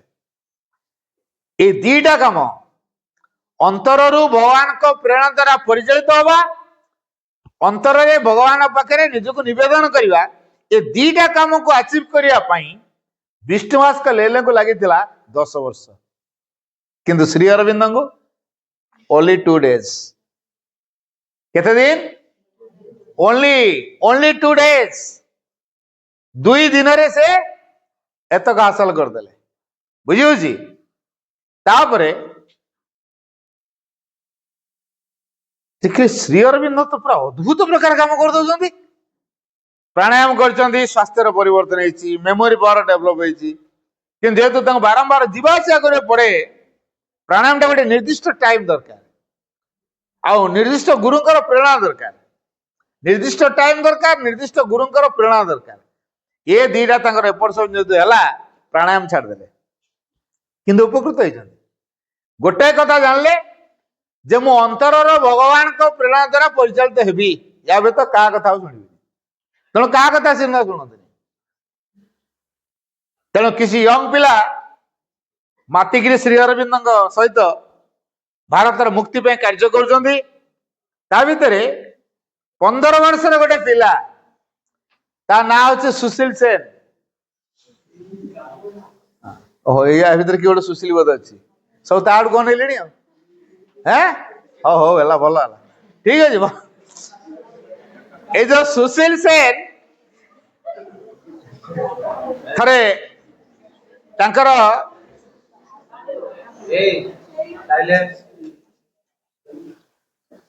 ଯେ ଗଭର୍ଣ୍ଣର ବଲ୍ଲାଡି ମାଜିଷ୍ଟ୍ରେଟ ଆସିଛନ୍ତି ହେଲା, ମାଜିଷ୍ଟ୍ରେଟ ସହିତ ପୋଲିସ ଆସୁଛନ୍ତି। ତାଙ୍କରି ସାମ୍ନାରେ ଇଏ ବଡ ଜୋର ସ୍ଲୋଗାନ ଦେଇଥିଲା, ଭାରତ ମାତା କି ଜୟ। ମାଜିଷ୍ଟ୍ରେଟ ବିଗିଡିବ ନା ନାହିଁ? ସେ ମାଜିଷ୍ଟ୍ରେଟ ନାଁ ହଉଛି କିଙ୍ଗସଫୋର୍ଡ। ସେ ମାଜିଷ୍ଟ୍ରେଟ ନାଁ କଣ? କିଙ୍ଗସଫୋର୍ଡ। এই যে কিংসফোর্ড ম্যাজিস্ট্রেট ସାଙ୍ଗେ ସାଙ୍ଗେ ଅର୍ଡର ଦେଇଦେଲା ପୋଲିସକୁ, ଏଇଟା ପିଟିକି ମାରିଦିଅ, ଫୋପାଡ଼ି ଦିଅ ହେଲା, ପିଟିକି ମାରିଦିଅ, ଫୋପାଡ଼ି ଦିଅ। ଏମାନେ ତାକୁ ପିଟିକି ଏମିତି ଦରମରା କରିକି କଲିକତାର କେତେ ବଡ ବଡ ଡ୍ରେନ୍ ସବୁ ଜାଣିଛ, ଫୋପାଡ଼ି ଦେଲେ। କେତେ ବର୍ଷର ପିଲା? 15 ବର୍ଷର ପିଲା। ଆଉ 2 ଜଣ ତାଙ୍କ ସହିତ ଥାନ୍ତି। ଜଣଙ୍କ ନାଁ ହେଲା ପ୍ରଫୁଲ୍ଲ ଚାକି, ଆଉ ଜଣ ଖୁଦିରାମ। ନା ଶୁଣିଛ ନା? ଖୁଦିରାମ, ପ୍ରଫୁଲ୍ଲ ଚାକି ଇତିହାସରେ ପଢିବ ଅଛି ହେଲା। ଏଇ ଯୋଉ ଖୁଦିରାମ ଆଉ ପ୍ରଫୁଲ୍ଲ ଚାକି, ଏ 2 ଜଣ ସୁଶୀଲ ବଡିକୁ ଉଠେଇକି ଆଣିଲେ ଡ୍ରେନରୁ।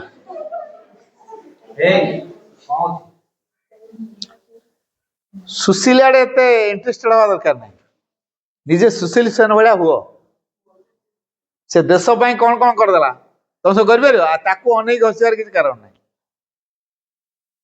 तो जाओ ये जो प्रफुल्ल चाकी खुदीराम ये दुई जन जाक श्री अरविंद पाक गले कौन आम एमती माड़ खाऊ ब्रिटिश माने सुशील अवस्था कौन कर देखु श्री अरविंद कहले तुमको क्षत्र शिक्षा कौन दिखाई कौन माड़ खाइल बोली निजर आत्मरक्षा तुम लड़बनी हाँ बुझीगल आत्मरक्षा लड़े पड़ो बास गोटे हिंदी रे गोटे प्रभाव अच्छे समझदार के लिए इशारा काफी तेना ये दिन हूँ समझदार लोक इशारा मिलगला श्रीगंध जे आत्मरक्षा तो लड़े कर ना नहीं बास ए लड़े कर ठीक है मजिस्ट्रेट तू खाली ऑर्डर देला सुशील की मारदे फोड़ दियो बोली और आज तते की फोड़ियो देखिया दिहन जाक पूरा संकल्प नहीं गले आज से मजिस्ट्रेट को बोमा मारी उड़े के सुशील ने प्रफुल्ल चाकी आओ खुदीरा ये दिहन जाक संकल्प नेले आज मजिस्ट्रेट किंग्सफोर्ड को बोमा मारिकी उड़ेबू है तेणु जगी रहिले बाटर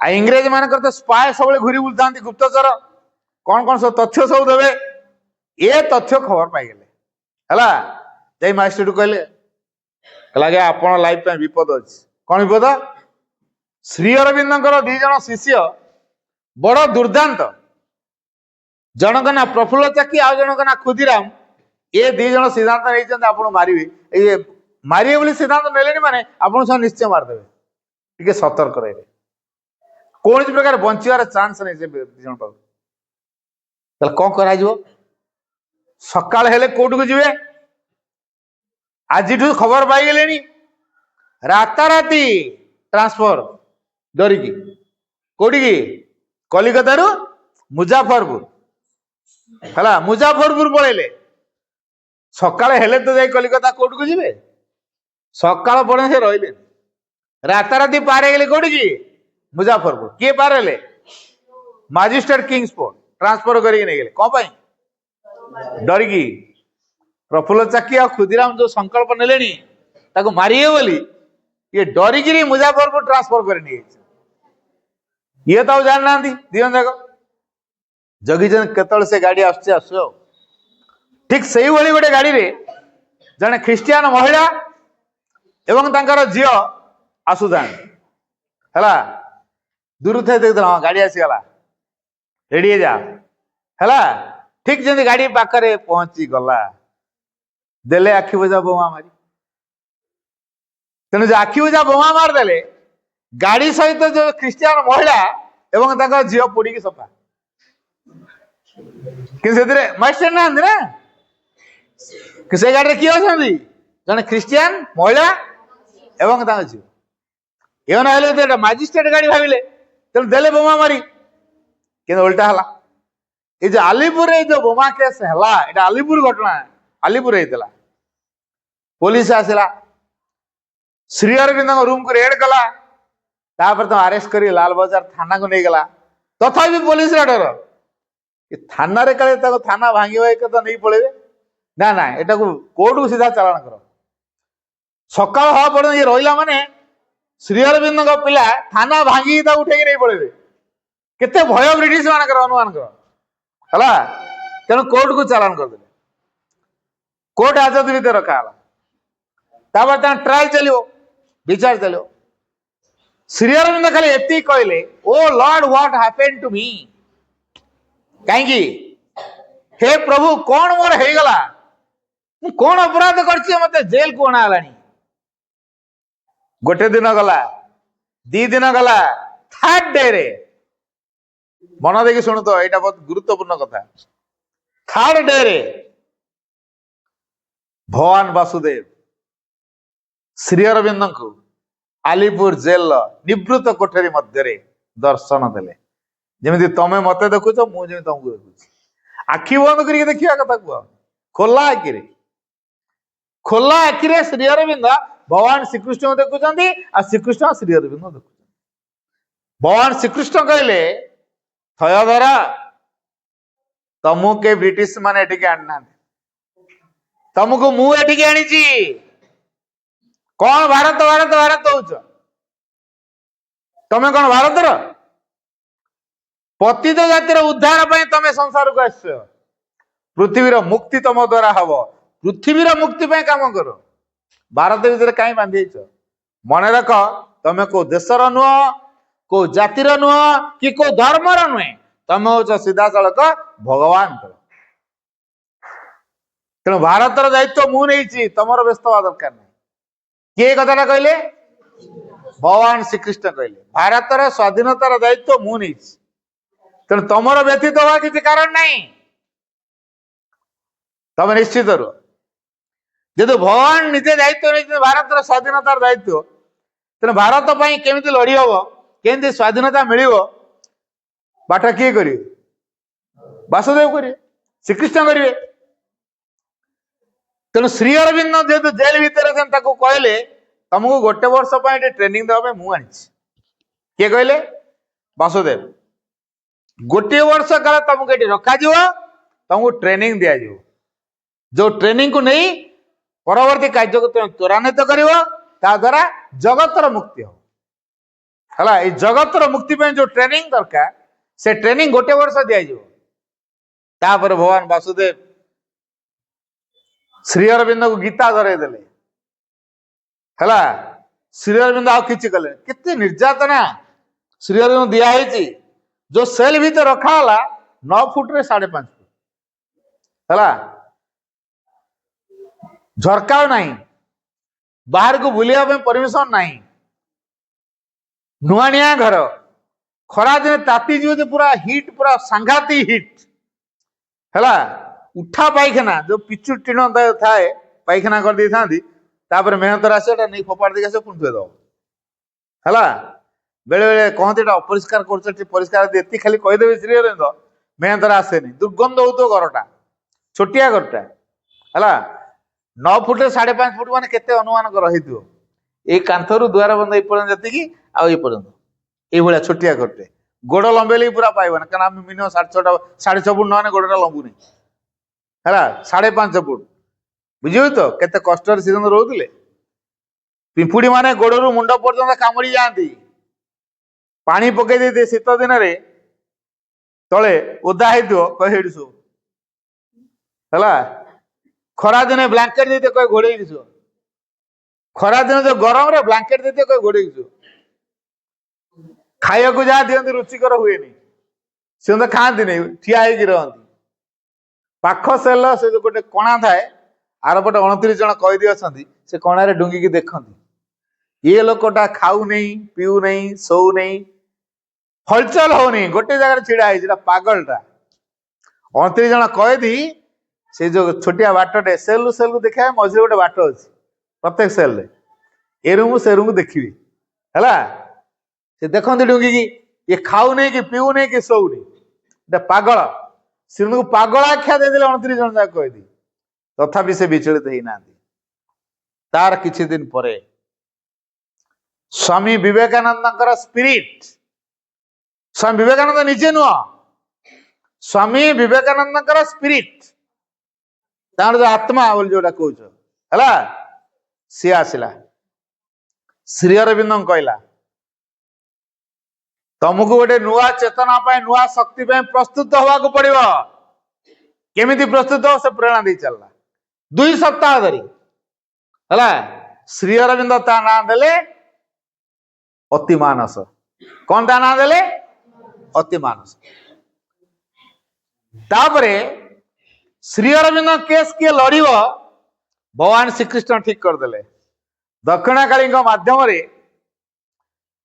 वकिल को प्रेरणा दिगला तमें अरविंद घोष केस लड़ है स्त्री की भी से कथा कहला माँ को भी से कथा कहला 3 दिन सका उठी कथा मत तो काली मत पूरा काली कहुई माँ कह मत भी कहुई से अरविंद घोष ताले किए ता केस लड़वा जे लड़िले ना हूँ देशबंधु चित्तरंजन दास है किए से देशबंधु चित्तरंजन दास श्री अरविंद केस लड़िले है तांकर विचार चली थाए बुझी काठगड़े था देशबंधु चित्तरंजन जेहेतु जानिले ये साधारण व्यक्ति नुह जहाँ भगवान स्वयं परामर्श दौरान ये साधारण नुह कहले तमें आज जहाँ को काठगड़े देखुच एहांकर तिरोधान अनेक वर्ष परे वाक्यटा टे भल कि शुणुता आज तमें जहाँ को काठगड़े देखुच एहांकर तिरोधान तिरोधान कौन बुझीपार मृत्यु एहांकर तिरोधान अनेक वर्ष परे एई देश एई जाति जो रूप ग्रहण करिवो सेटा कौन लवर ऑफ ह्यूमैनिटी मानव जातिर प्रेमिक रूप पोएट ऑफ पैट्रियोटिज्म देशात्मबोधक कवि रूप एंड प्रोफेट ऑफ नेशनलिज्म जातीयतावाद उद्गाता व प्रवर्तक गुरु बुझला जातीयतावाद गुरु रूप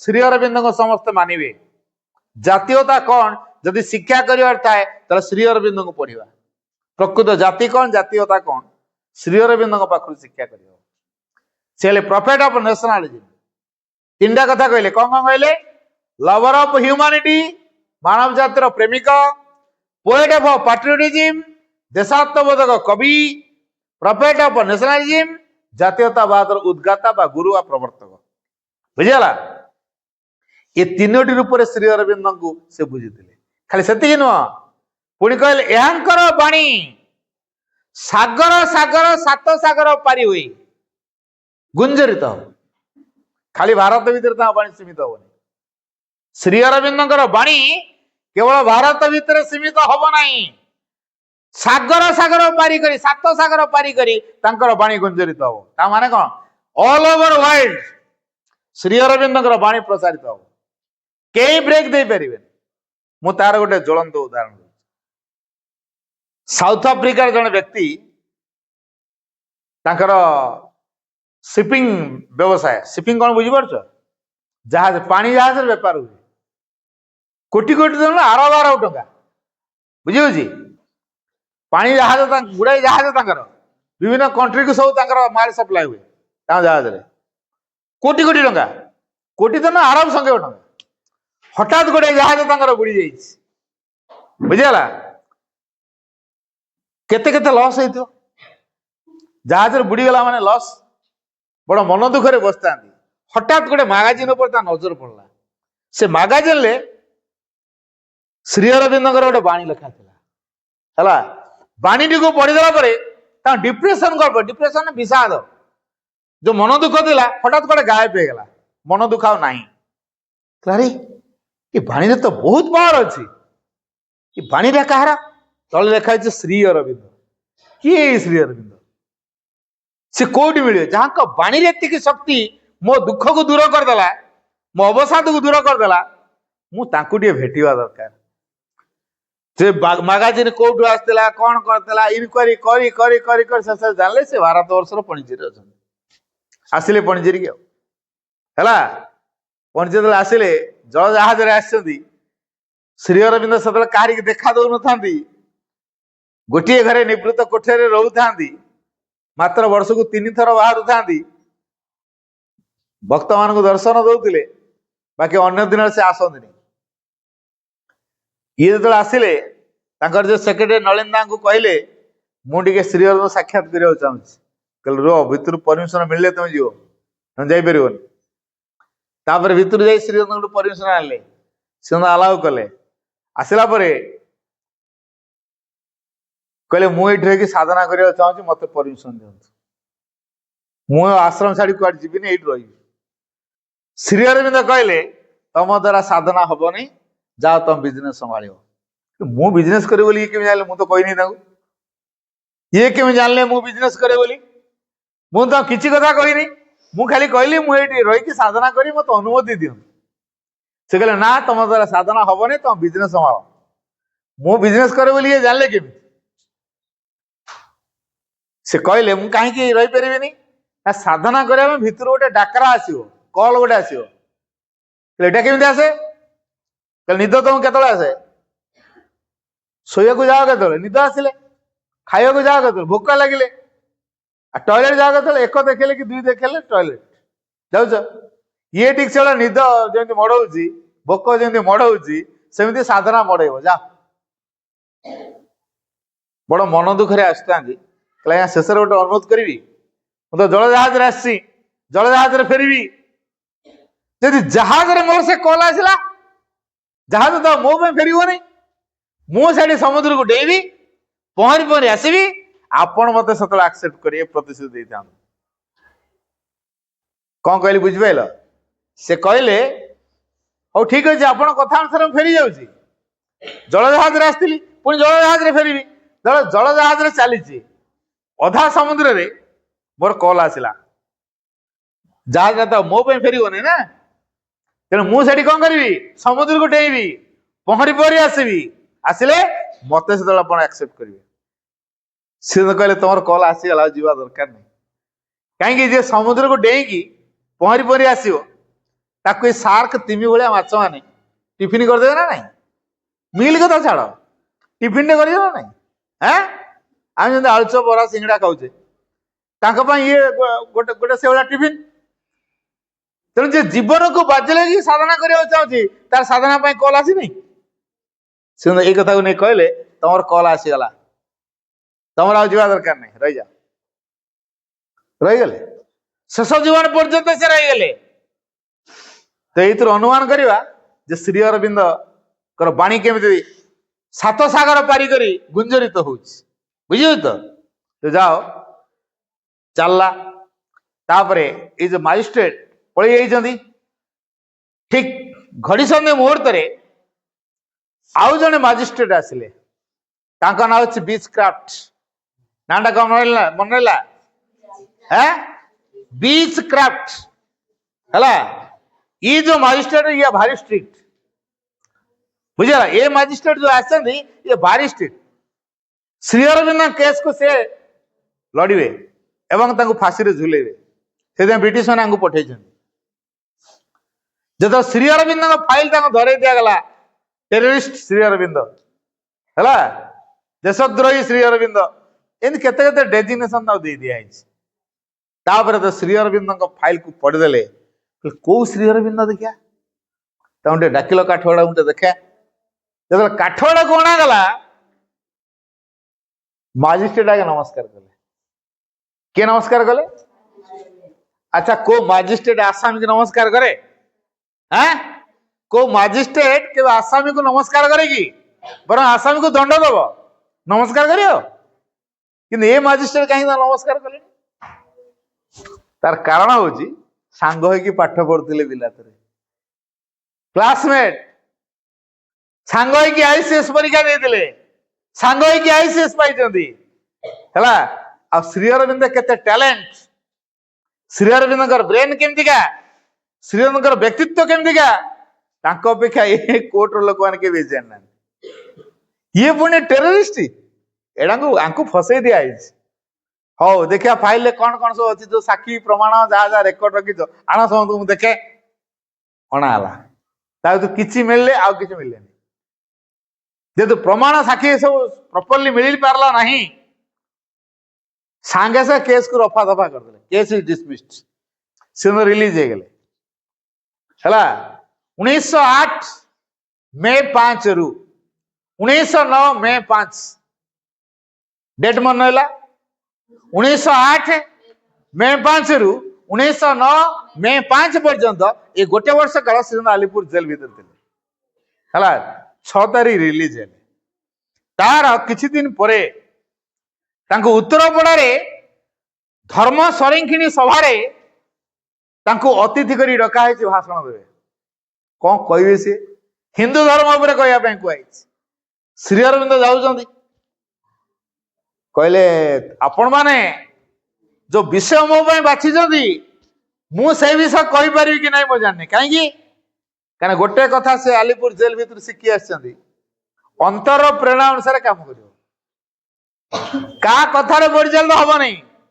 गुरु विष्णुवास लेले से कथा कही बर्तमान वासुदेव से कथा कहते अंतर प्रेरणा अनुसार से काम करेंगे हेले अंतरु को कथा बाहर तेने ए टॉपिक सहित मैच हो पारे न हो पारे तो दिया हिंदू धर्म पर कहवाई कि मुहर बाहर सनातन धर्म कथा जातीयता बोधर कथा प्रकृत जातीयता बोध कौन प्रत्येक व्यक्ति भितर जो आत्मशक्ति रही तार जो जागरण हुए तार जातीयता ता भीतर तैयारी हो कौन कहली बुझीगला प्रत्येक व्यक्ति भितर आत्मिक शक्ति बा आध्यात्मिक शक्तिर जागरण तार जातीयता बोधर परिचय हला तेणु जे आत्मशक्ति रे बलियान हम से प्रकृत जातीयता बोध को अनुभव कर परिबो सनातन धर्म होची सार्वजनीन धर्म सनातन धर्म कौन सार्वजनीन धर्म ता माने जो धर्मटा सबु मनुष्य पई ना खाली पाकिस्तान पई इंडिया पई हां सबु मनुष्य पई गोटे धर्म जो दिव्य प्रेमर भाव अच्छी आत्मदानर भाव अच्छी स्वार्थ नहीं कि अहंकार नहीं बुझीगला एवं एक विशालतार बोधता भितर अच्छी संकीर्णता कथा नहीं बुझ सार्वजनीन धर्म एक कथा कहले उत्तरपड़ा अभिभाषण 10,000 लोक रुंड ही था श्रीअंत कथा कहते बिना माइक रे सुबियो तो 10,000 लोक रुंड होती श्री अरविंद भाषण दौरान शुभियो 10,000 लोक बिना माइक रे शुणी पारे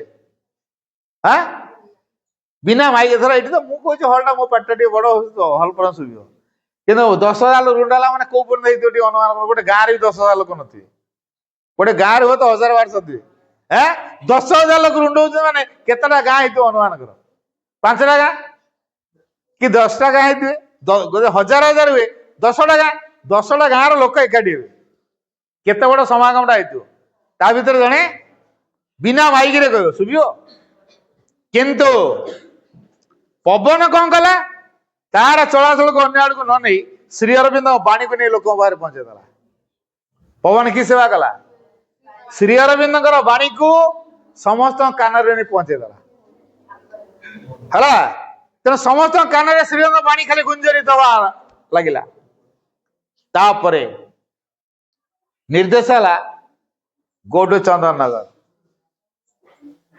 नगर गले मोतीलाल राय घरे रहिले 40 दिन काल रहिले कि घर लोग जाना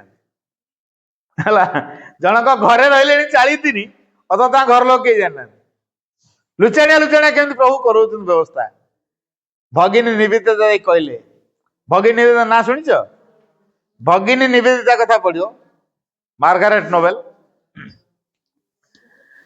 भगिनी निवेदिता कहले तम ना ब्रिटिश मैंने आउ थे वारंट जारी कले अरेस्ट करने छाड़ी पड़ा जागले तुम ये अच्छ बोली ना भितर प्रेरणा न आसा पर्यंत हलचल हबार ना तेना भगिनी निवेदिता हलचल होना है बस हठात ध्यानस्थ होती भीतर अंतरात्मा सहित संपृक्ति रखिंट हठात गोटे निर्देश आसला गोटू पंडिचेरी है चंदननगर थे हठात निर्देश आसला गोटू पंडिचेरी जीवे किमिति मोतीलाल राय कहले व्यस्त हुआ ना जीवा व्यवस्था मु कर गंगा नदी पार हुगुली पार हम तो से नावरिया को 20 टंका नियो लांच दब सी तुमको पार करदे डंगाटा देद से धरी पड़े बुद्धि देदेले क्या सी पार एक फटा पैसा ना तेणु ये नावरिया को दवाई 20 टका लांच दवा पड़ो से व्यवस्था कले किए मोतीलाल राय तापर से हुगुली पार कर बोट धरेदेले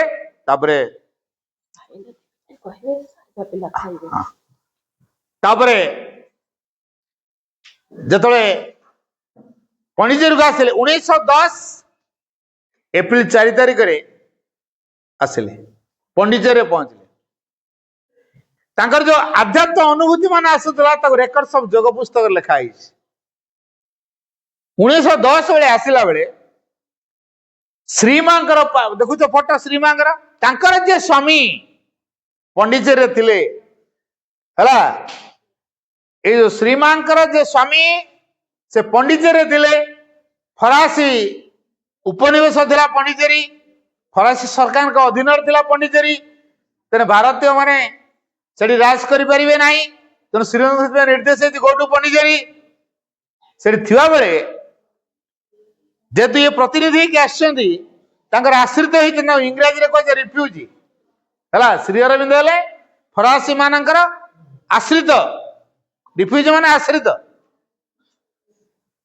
ଶ୍ରୀ ଅରବିନ୍ଦ ସାକ୍ଷାତ କଲେ କିଏ? ଶ୍ରୀମାଙ୍କର ସ୍ୱାମୀ। ଆଉ କଥାବାର୍ତ୍ତା ପରେ ଯାହା ଜାଣିଲେ, ଇଏ ତ ପୁରା ପ୍ରାକ୍ଟିକାଲ କଥା କହୁଛନ୍ତି, ପୁରା ମଡର୍ଣ୍ଣ ଯୋଗୀ। ହଁ, ଏଠି କୋଉ ଚିତା ସହିତ ନାହିଁ, ଗେରୁଆ ନାହିଁ, ହଳଦିଆ ନାହିଁ, ଧଳା ନାହିଁ, ଖାଦ୍ୟ ଉପରେ ରେଷ୍ଟ୍ରିକ୍ସନ ନାହିଁ, କିଛି ନାହିଁ, ପୁରା ପ୍ରାକ୍ଟିକାଲ ଲାଇଫ ର କଥା କହୁଛନ୍ତି। ଇଏ ହଉଛନ୍ତି ଠିକ ଯୋଗୀ। ଯାଇକି ଶ୍ରୀମାଙ୍କୁ ଖବର ଦେଲେ, କହିଲେ ପଣ୍ଡିଚେରୀରେ ଜଣେ ଯୋଗୀ ଅଛନ୍ତି, ପୁରା ମଡର୍ଣ୍ଣ ଯୋଗୀ, ପୁରା ଅପଡେଟେଡ କଥା କହୁଛନ୍ତି, ପ୍ରାକ୍ଟିକାଲ ଲାଇଫ ର କଥା କହୁଛନ୍ତି। ମା ସେଠୁ କଣ କଲେ, ଗୋଟେ ନକ୍ସା ଆଙ୍କିଲେ ହେଲା, ଶ୍ରୀ ଅରବିନ୍ଦଙ୍କର ସିମ୍ବଲ ତାଙ୍କ ସ୍ୱାମୀକୁ ଦେଲେ। ତାଙ୍କ ସ୍ୱାମୀ ଆଣିକି ଶ୍ରୀ ଅରବିନ୍ଦଙ୍କୁ ଦେଲେ। ଶ୍ରୀ ଅରବିନ୍ଦ ଆରେ ମା ଆସିଗଲେଣି। ତାପରେ ତା ଅର୍ଥ ଲେଖିଲେ, ସଚିତ ଆନନ୍ଦ, ଜୀବନ ଆଲୋକ, ପ୍ରେମ, ବର୍ଗ କ୍ଷେତ୍ରର ସମତା, ଜଳରାଶି ହେଲା ସୃଷ୍ଟି, ବହୁଳତା, ତାପରେ ଭଗବାନଙ୍କର ପ୍ରତୀକ ହଉଛି ପଦ୍ମ। ଏଇଭଳି ଭାବରେ ଅର୍ଥ ଯେତେବେଳେ ପାଇଲେ, ଆରେ ମୋ କୃଷ୍ଣ ତାହେଲେ ସେଠି ଅଛନ୍ତି।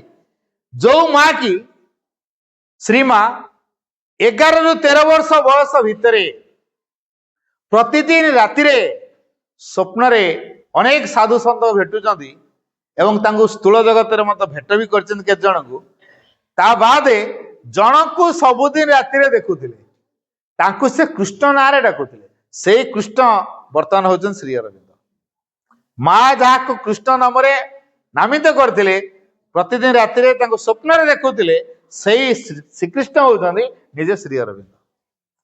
ବର୍ତ୍ତମାନ ଉତ୍ତର ପାଇଲା ପରେ ମା ଛୁଟି ଆସିଲେ ପଣ୍ଡିଚେରୀ। 1914 ମାର୍ଚ୍ଚ ମାସ 29 ତାରିଖରେ ମା ଆସି ପହଞ୍ଚିଲେ ପଣ୍ଡିଚେରୀରେ। ତାପରେ ମାଙ୍କର ଜନ୍ମଦିନ 1915 ଫେବୃଆରୀ 21 ପାଳନ ହେଲା। ବିଶ୍ୱଯୁଦ୍ଧର ଘୋଷଣା ହେଇଥିବାରୁ ମା ଫେରିଗଲେ। ପୁଣି ସେଠି 4 ବର୍ଷ ରହିଲା ପରେ 20 ମସିହାରେ ଏପ୍ରିଲ 24 ମା ପୁଣି ଆସିଲେ। ସେଠି ମା କହିଲେ, the anniversary of my return to Pondicherry is the tangible sign of a sure victory over the adverse forces. ମୋର ପଣ୍ଡିଚେରୀ ଆଗମନର ପ୍ରତ୍ୟାବର୍ତ୍ତନର ବାର୍ଷିକ ବିରୋଧୀ ଶକ୍ତି ଉପରେ ନିଶ୍ଚିତ ବିଜୟର ଅମ୍ଳାନ ସୂଚକ ହିସାବରେ ପରିଚିତ। ତେଣୁ ବିରୋଧୀ ଶକ୍ତି ଉପରେ ପୂର୍ଣ୍ଣ ବିଜୟ ଆସିବାଟା ନିଶ୍ଚିତ ହେଲା। 1920 ମା ଓ ଶ୍ରୀନ ବସି ଧ୍ୟାନ କରୁଥାନ୍ତି, ହଠାତ୍ ଦିନେ ମା କହୁଛନ୍ତି ଭାରତ ସ୍ୱାଧୀନ ହେଇଗଲା। କୋଉ ମସିହା? 1920 ମା ଓ ଶ୍ରୀ ଅରବିନ୍ଦ ବସି ଧ୍ୟାନ କରୁଥିବା ସମୟରେ ମା ହଠାତ୍ ଉଠିକି କହୁଛନ୍ତି ଇଣ୍ଡିଆ ଇଜ ଫ୍ରି। ଶ୍ରୀନ କହିଲେ ହାଉ ଇଜ ଇଟ୍ ପସିବଲ? ଏଇଟା କେମିତି ସମ୍ଭବ? Without fight, without battle is India free? ବିନା ସଂଗ୍ରାମ, ବିନା ସଂଘର୍ଷରେ ପୁଣି ଭାରତ ସ୍ୱାଧୀନ, ଏଇଟା କେମିତି ସମ୍ଭବ? ସେଠୁ ମା କହିଲେ ସମ୍ଭବ ହେଇଛି। ତେଣୁ ଯୋଉ ଭାରତର ସ୍ୱାଧୀନତାଟା 1920 ମା ଦେଖି ସାରିଥିଲେ ସୂକ୍ଷ୍ମରେ, ସେଟା ସ୍ଥୂଳ ରୂପ ନେବା ପାଇଁ 27 ବର୍ଷ ଲାଗିଗଲା ହେଲା। ଆଉ 1947 ଅଗଷ୍ଟ 15 ଟା କଣ ଜାଣିଛ? କଣ ଆଉ ଗୋଟେ ଯୋଡିବ ଏଥର ଶ୍ରୀ ଅରବିନ୍ଦଙ୍କ ଜନ୍ମଦିନ ସେଇଟା ହେଲା। ପ୍ରଭୁ ଶ୍ରୀ ଅରବିନ୍ଦ ଏଇ ଅଗଷ୍ଟ 15 ବି ଜନ୍ମ ହୋଇଛନ୍ତି। ତେଣୁ ତାଙ୍କର ଜନ୍ମଦିନର ଉପହାର ସ୍ୱରୂପ ଭଗବାନ କଣ ଦେଲେ? ଭାରତର ସ୍ୱାଧୀନତା। ଏମିତି କାହାକୁ ମିଳେ? ଜନ୍ମଦିନର ଉପହାର ସ୍ୱରୂପ ଶ୍ରୀ ଅରବିନ୍ଦଙ୍କୁ ମିଳିଲା ଭାରତର ସ୍ୱାଧୀନତା। କାରଣ ସେ ଭାରତ ପାଇଁ ବହୁତ ବ୍ୟସ୍ତ ଥିଲେ, ଏଇଟା ତମେ ବଡ ଉପହାର। ତେଣୁ ଶ୍ରୀ ଅରବିନ୍ଦଙ୍କର ଜନ୍ମଦିନ ଅଗଷ୍ଟ 15 ତାରିଖ, ଇଏ ହଉଛି ତାଙ୍କ ବାର୍ଥଡେ ର ଗିଫ୍ଟ ହେଲା। ତାପରେ ତଥାପି ସେଥିରେ ଶ୍ରୀରଙ୍ଗ ଅଟକି ନାହାନ୍ତି ହେଲା। 1950 ଗୋଟେ ଶକ୍ତିକୁ ସାଧନା ବଳରେ ଆଣିଲେ। ସୂକ୍ଷ୍ମ ଭୌତିକ ଶରୀରରେ ସେ ରହିଲା। 1956 ମା ସେ ଶକ୍ତିକୁ ଆଣିଲେ, ବାସ୍ତବ ଦୁନିଆରେ ବା ସ୍ଥୂଳ ଜଗତରେ ତ କାର୍ଯ୍ୟକାରୀ କରାଇଲେ। ବର୍ତ୍ତମାନ ଏଇ ମାଙ୍କ ଜରିଆରେ ଆମେ ଦିବ୍ୟ ଜଗତ କଥା ପରିକଳ୍ପନା କରିବା। ମନୁଷ୍ୟ ନିଜକୁ ଅତିକ୍ରମ କରି ଗୋଟେ ଦିବ୍ୟ ମଣିଷ ହବ, ଯୋଉ ଦିବ୍ୟ ମଣିଷକୁ ରୋଗ ଚିନ୍ତା ନଥିବ, ଖାଦ୍ୟ ଚିନ୍ତା ନଥିବ, ସଂସାର ବିସ୍ତାର କରିବାର କୌଣସି ଆବଶ୍ୟକତା ନଥିବ, ଛୁଆ ପିଲା ଜନ୍ମ କରିବାର କିଛି ଆବଶ୍ୟକତା ନଥିବ। କେବଳ ଆମେ ଥିବା ଭଗବାନଙ୍କର ପ୍ରତିନିଧି ହେଇକି ଥିବା। परम चेतना आमको कार्यकारी कराउथु एइभଳି गोटे नुआ जगत निर्माण करिया पई प्रभु संकल्प करथिले माता कार्य कर कॉइन देखिछ तो कॉइन हेड और टेल मिसे की दीटा ना गोटे गोटे पटे हेड गोटे पटे टेल कॉइन टा केतरा ठीक से बोली माँ और श्री गोटे पटे हेड हेले गोटे पटे टेल हैला कि दिन जाक गोटे ना अलग अलग बस जो दिन आम भितर माँ सिंह एक बोली अनुभव आसो आ माँ को जरिया आम श्री अरविंद को लाइव करिया डायरेक्ट से पाई हबनी माँ को जरिया आम श्री अरविंद को पाई परिया क्या श्री अरविंद होचन निजे परमंकर अवतार आ माँ जो आसिले भारत वर्ष को कौन कहले भारत संपर्क जानछ माँ कहले India is my soul Bharat होची मोर आत्मा though I am born by French and by early education I am French जदियो मु फ्रेंच रे जन्म हेची बाल्य शिक्षा रे मु होची French but by choice I am Indian किंतु पसंद रे मु होची भारतीय प्रकृत रे समग्र पृथ्वी रा आत्मा होची भारत वर्ष भारत यदि तिष्ठ रहबो ताले पृथ्वी तिष्ठ रहबो भारत को जदि आध्यात्म भारत संस्कृति आधार होची आध्यात्मिकता प्रत्येक व्यक्ति भीतर आत्मिक शक्तिर जागरण भारत शक्ति भारत केबे विखंडित हो पारिबो नाही the future structure of the world depends on India पृथ्वीर भविष्य गठन भारत वर्ष उपर निर्भर करुछि यदि भारत तिष्ठ रहबो ताले पृथ्वी तिष्ठ रहबो यदि भारत ध्वंस पाइबो पृथ्वी ध्वंस पाइबो तेणु भारत पृथ्वीर आध्यात्मिक गुरु हम पृथ्वीर नेतृत्व नब पृथ्वीर भविष्य गठन कर तेणु आम भारतीय हिसाब से निजको परिचय दवा कौन करवा को मन भारतीय जानच को मन भारतीय a true Indian is he who lives for others मन देखिए शुणुता भारत में जन्म हेले भारतीय बोली कहजोनी A true Indian is he who lives for others.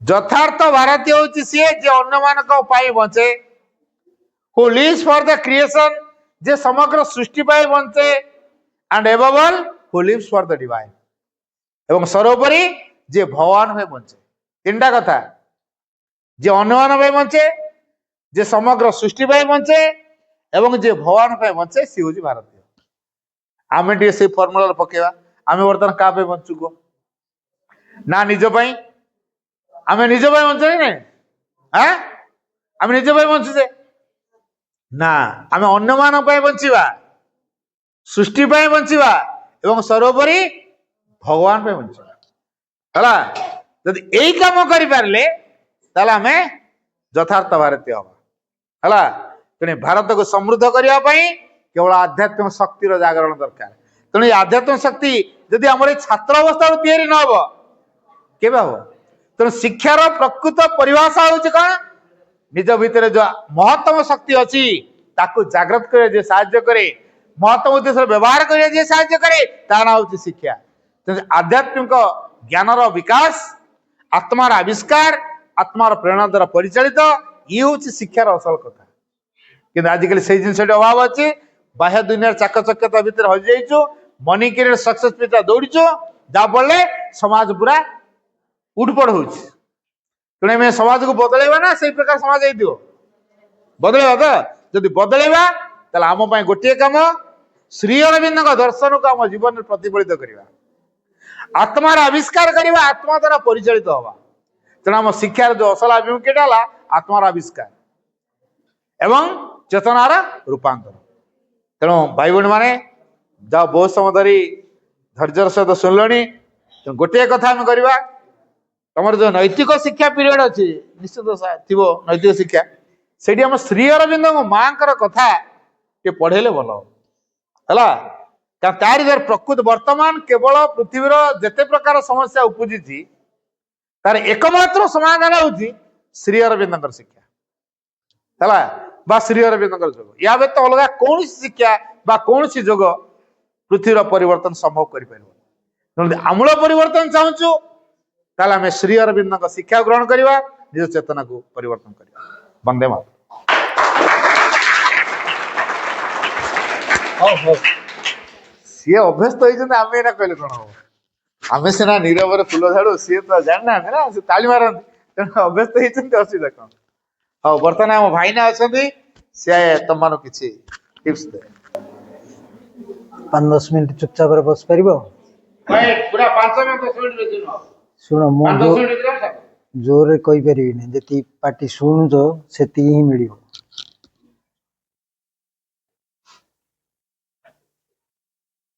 ଆଦରଣୀୟ ପିଲାମାନେ, କିଛି ସମୟ ହେଲା ତୁମେ ଶ୍ରୀ ଅରବିନ୍ଦଙ୍କର ଜନ୍ମଠାରୁ ସଂସାରରେ ଜନ୍ମ ହେବାର କାରଣ ପର୍ଯ୍ୟନ୍ତ କିଛି କିଛି ଜାଣିଲ।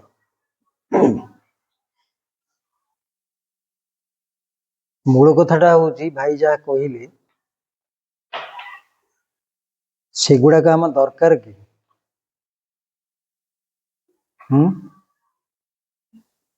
ଯଦି ଦରକାର ଥିବ ତାହେଲେ ଏଇ ଯୋଉ ଘଣ୍ଟା ସମୟ ବସିଛ ତାର କିଛି ମୂଲ୍ୟ ଅଛି।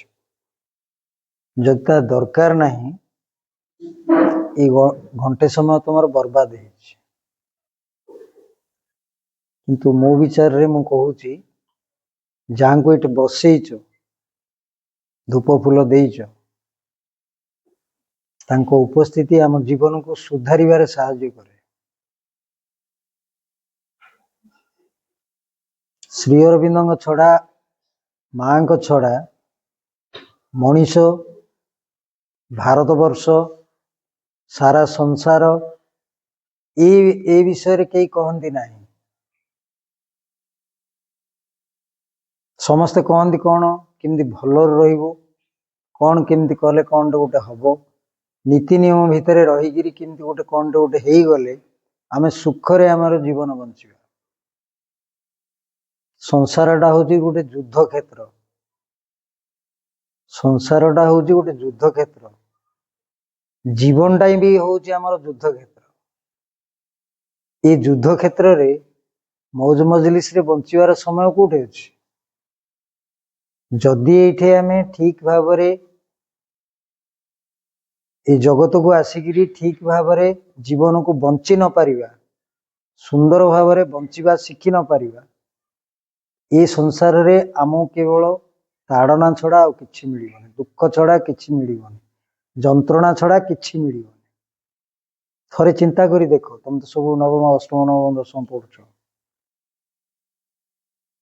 ପାଠ ପଢା କହିଲେ ଗୋଟେ ଟେକ୍ସଟ ନୁହେଁ, ଗୋଟେ ବହି, ତାକୁ ଯେକୌଣସି ପ୍ରକାରେ ପଢାପଢି କରିଦେଇକିରି ଯଦି ଆମ ମେମୋରି ପାୱାର ଭଲ ଅଛି, ତାକୁ ଯଦି ଆମେ ଲେଖିପାରିଲେ ଫାର୍ଷ୍ଟ କ୍ଲାସ୍ ମିଳିଯିବ। ତମେ ଦେଖୁଛ IAS ପାଇଥିବା ମଣିଷ ମାନେ କଣ ହଉଛନ୍ତି, ନାଇଁ କି? କିଛି ବର୍ଷ ପରେ ଜେଲ ବି ଯାଉଛନ୍ତି। ପାଇଛନ୍ତି କଣ? IAS ପାଇଛନ୍ତି। ସାରା ଭାରତ ବର୍ଷରେ ଚାକିରି କରିବା ପାଇଁ ବୋଲି ତାଙ୍କର ଗୋଟେ ପ୍ରମାଣ ପତ୍ର ତାଙ୍କ ପାଖରେ ଅଛି। କେନ୍ଦ୍ରୀୟ, ଜିଲ୍ଲାରେ ବି, ରାଜ୍ୟରେ ବି ହବ, କେନ୍ଦ୍ରରେ ବି ସେମାନେ ଆଡମିନିଷ୍ଟ୍ରେସନ କରିବେ। ଏଇଭଳି ଅବସ୍ଥା ଆସୁଛି କାହିଁକି? ସେମାନେ କଣ ଆଉ ବଞ୍ଚୁନାହାନ୍ତି? ବଞ୍ଚୁଛନ୍ତି। ପଶୁ ବି ବଞ୍ଚୁଛି, ପକ୍ଷୀ ବି ବଞ୍ଚୁଛି, ଗଛ ପତ୍ର ବି ବଞ୍ଚୁଛନ୍ତି, ଏବଂ ମଣିଷ ମଧ୍ୟ କଣ କରୁଛନ୍ତି? ବଞ୍ଚୁଛନ୍ତି। କିଭଳି ଭାବରେ ବଞ୍ଚୁଛନ୍ତି? କିଲିବିଲି ହେଇକିରି ବଞ୍ଚୁଛନ୍ତି, ନାଇଁ? କିଲିବିଲି କହୁଛ ତ ନା କଣ କହୁଛ? ଖାଲି ସବୁବେଳେ କଙ୍କଡା ଭଳିଆ ବଞ୍ଚୁଛନ୍ତି, ନାଇଁ? এইଭଳି ଜୀବନ ଆମର ନୁହେଁ। ଯାହାଙ୍କୁ ଆଜି ଏଠି ସ୍ଥାପନ କରିଛି କିଛି ସମୟ ପାଇଁ, ତାଙ୍କୁ ଯଦି ହୃଦୟରେ ଧାରଣ କରିପାରିବ ବହୁତ ଭଲ ହବ। କାରଣ ସେ ଜୀବନକୁ କେମିତି ସୁନ୍ଦର ହବ ସେ କଥା ବତଉଛନ୍ତି, କହୁଛନ୍ତି। ଆମେ ଜାଣିବା ଦରକାର ଯେ ପ୍ରକୃତରେ ଯେମିତି ଅଛି ଜୀବନ ସେମିତି ଚାଲିବ, ନା ଆଉ କିଛି କଣ ଗୋଟେ ଭିନ୍ନ ପ୍ରକାର ଜୀବନ ଅଛି, ତାକୁ ବାଛିବା। ଯଦି ବାଛିବାକୁ ହବ, ପ୍ରଥମ କଥା ଭାଇ ଶେଷରେ ଯାହା କହିଲେ, ଯେ ନିଜକୁ ଆଗ ପଢିବା ଶିଖିବା ଦରକାର। ଟେକ୍ସଟ ବହି ତ ट्यूटर ट्यूशन मास्टर माने पढ़े दे पारिबे एई जो सार माने अछंती मैडम माने अछंती से माने भी पढ़ौछंती एवं तमरो जदि गोटे भीतरर गोटे भाव थिबो ताहले तमे मध्य भलरे भलरे पढ़ी पारिबो किछि असुविधा नै कार सहाय्य न नै गिरी तम निजर सहाय्य नै गिरी मध्य तमे भलगिरी पढ़ी पारिबो किंतु निजर सहाय्य नै भलगिरी पढ़ियो कहले तमरो ए चगल बगल नीति छाड़ दो स्थिर होबाक पड़ियो शांत होबाक पड़ियो नीरव होबाक पड़ियो तापर तुम पढ़ देख तुम पढ़ा ठीक होची ना नहीं आ तुम मन रोची ना नहीं परीक्षा दब 10वीं श्रेणी आगुरी 4 वर्ष रो पाठ को गोटे वर्ष रे परीक्षा दउथि अष्टम नवम दशम एकादश तमे जो परीक्षा दउचो एटा होची 6 मासिया पाठ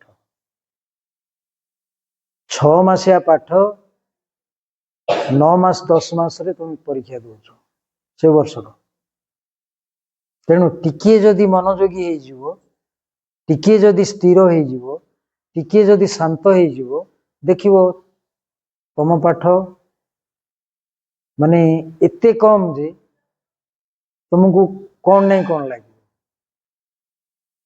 तुम समस्त स्कूल को आस तुम स्कूल लाइब्रेरी अच्छी केते दिन जाइछ स्कूल लाइब्रेरी की केतेटा नुआ पाठ पढ़ीच तुम टेक्स्ट छड़ा केते पढ़ीच ए वर्ष पर तो आउ 4 मास 3 मास पर तो पढ़ी जीवो ए स्कूल छाड़ी ए स्कूल जो परिवेश तुमको देइछि से परिवेश रो तुम कौन शिखिछ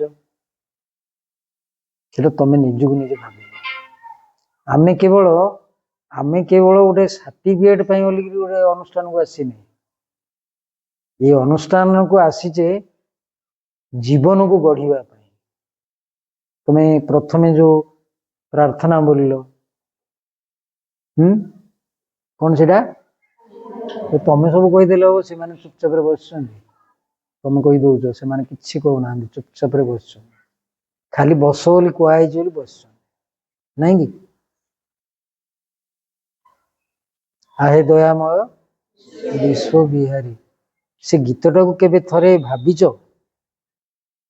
हाँ से गीतटा तो प्रार्थना बोलुथो निश्चित प्रतिदिन थरे भाबिच से कौन कथा कुआई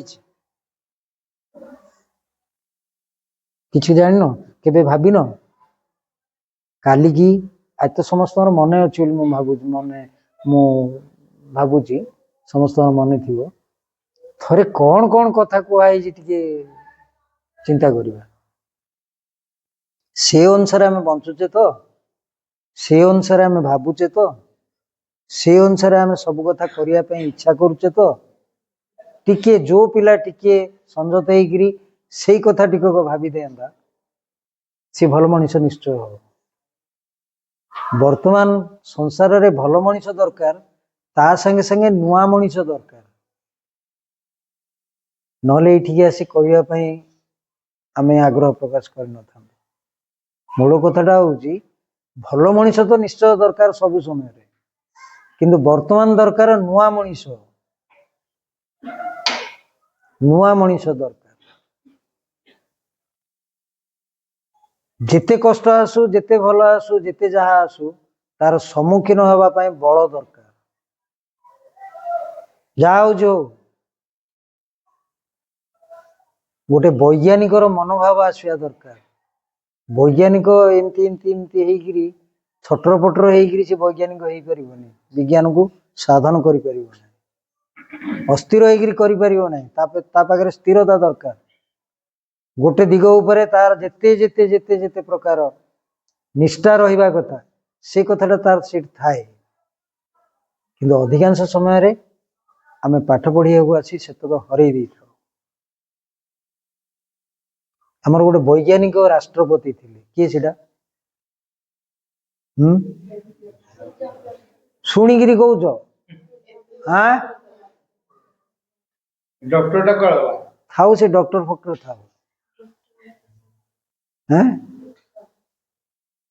देखो आमे जो माने आमर आदर्श से ना आमे मन रखी पार इबे जदि कोटे क्रिकेट खेल हो तार कैप्टेन किए थिला पचारे धड़ास किना तुम कह ଏଇ ଯୋଉ ସିନେମା ଚାଲିଛି ସେ ସିନେମାର ସବୁଠାରୁ ମାନେ କଣ ସେ ଯୋଉ ଷ୍ଟାର ସବୁ ଅଛନ୍ତି ହିରୋ ହିରୋଇନ ଗଳଗଳଗିରି କହିଦେଇ ପାରିବେ, କିନ୍ତୁ ଯୋଉମାନେ ଆମର ଆଦର୍ଶ, ଯୋଉମାନଙ୍କର ଜୀବନ ନୀତି ତାଙ୍କ ଜୀବନକୁ ସୁନ୍ଦର କରିଛି ଏବଂ ସଂସାରକୁ ଅନେକ କଥା ଦେଇଛି, ସେଇଭଳି ଜୀବନ ଧାରା ଆମକୁ ଭଲ ଲାଗୁଛି। କାରଣ 1995 ପରର ପିଲା ଆମେ ସବୁ, ନାଇଁ କି? କଣ କି 1995 ପର ତ କଣ ଗୋଟେ କଣ ଜିନ୍ ଜେଡ୍ କଣ ଗୋଟେ କଣ କହୁଛନ୍ତି, କଣ ଗୋଟେ କହୁଛନ୍ତି ତ ଜେନ୍ ଜେଡ୍ କଣ କି ଆଁ କଣ ସେଇଟା ଜେନ୍ ଜେଡ୍ କିଏ ଜଣେ ଜାଣିନ? ଯେତେବେଳେ କିଏ ଯୁଆଡେ ମତେଇ ଦେଲା ଆମେ ସିଆଡେ ମାତି ଦେବୁ, ନାଇଁ? କାରଣ ନା ଆମର ଆଗ ପିଢି ଅଛି ନା ଆମର ପଛ ପିଢି ଅଛି, ନାଇଁ? ସହସ୍ରାବ୍ଦୀରେ ଯୋଉମାନେ ଜନ୍ମ ହୁଅନ୍ତି ସେ 15 ବର୍ଷ, ବିଶେଷ କରି 1995ରୁ 2012 ସୌଭାଗ୍ୟ କ୍ରମେ ତମେ ସେ ଭିତରେ ନାହଁ।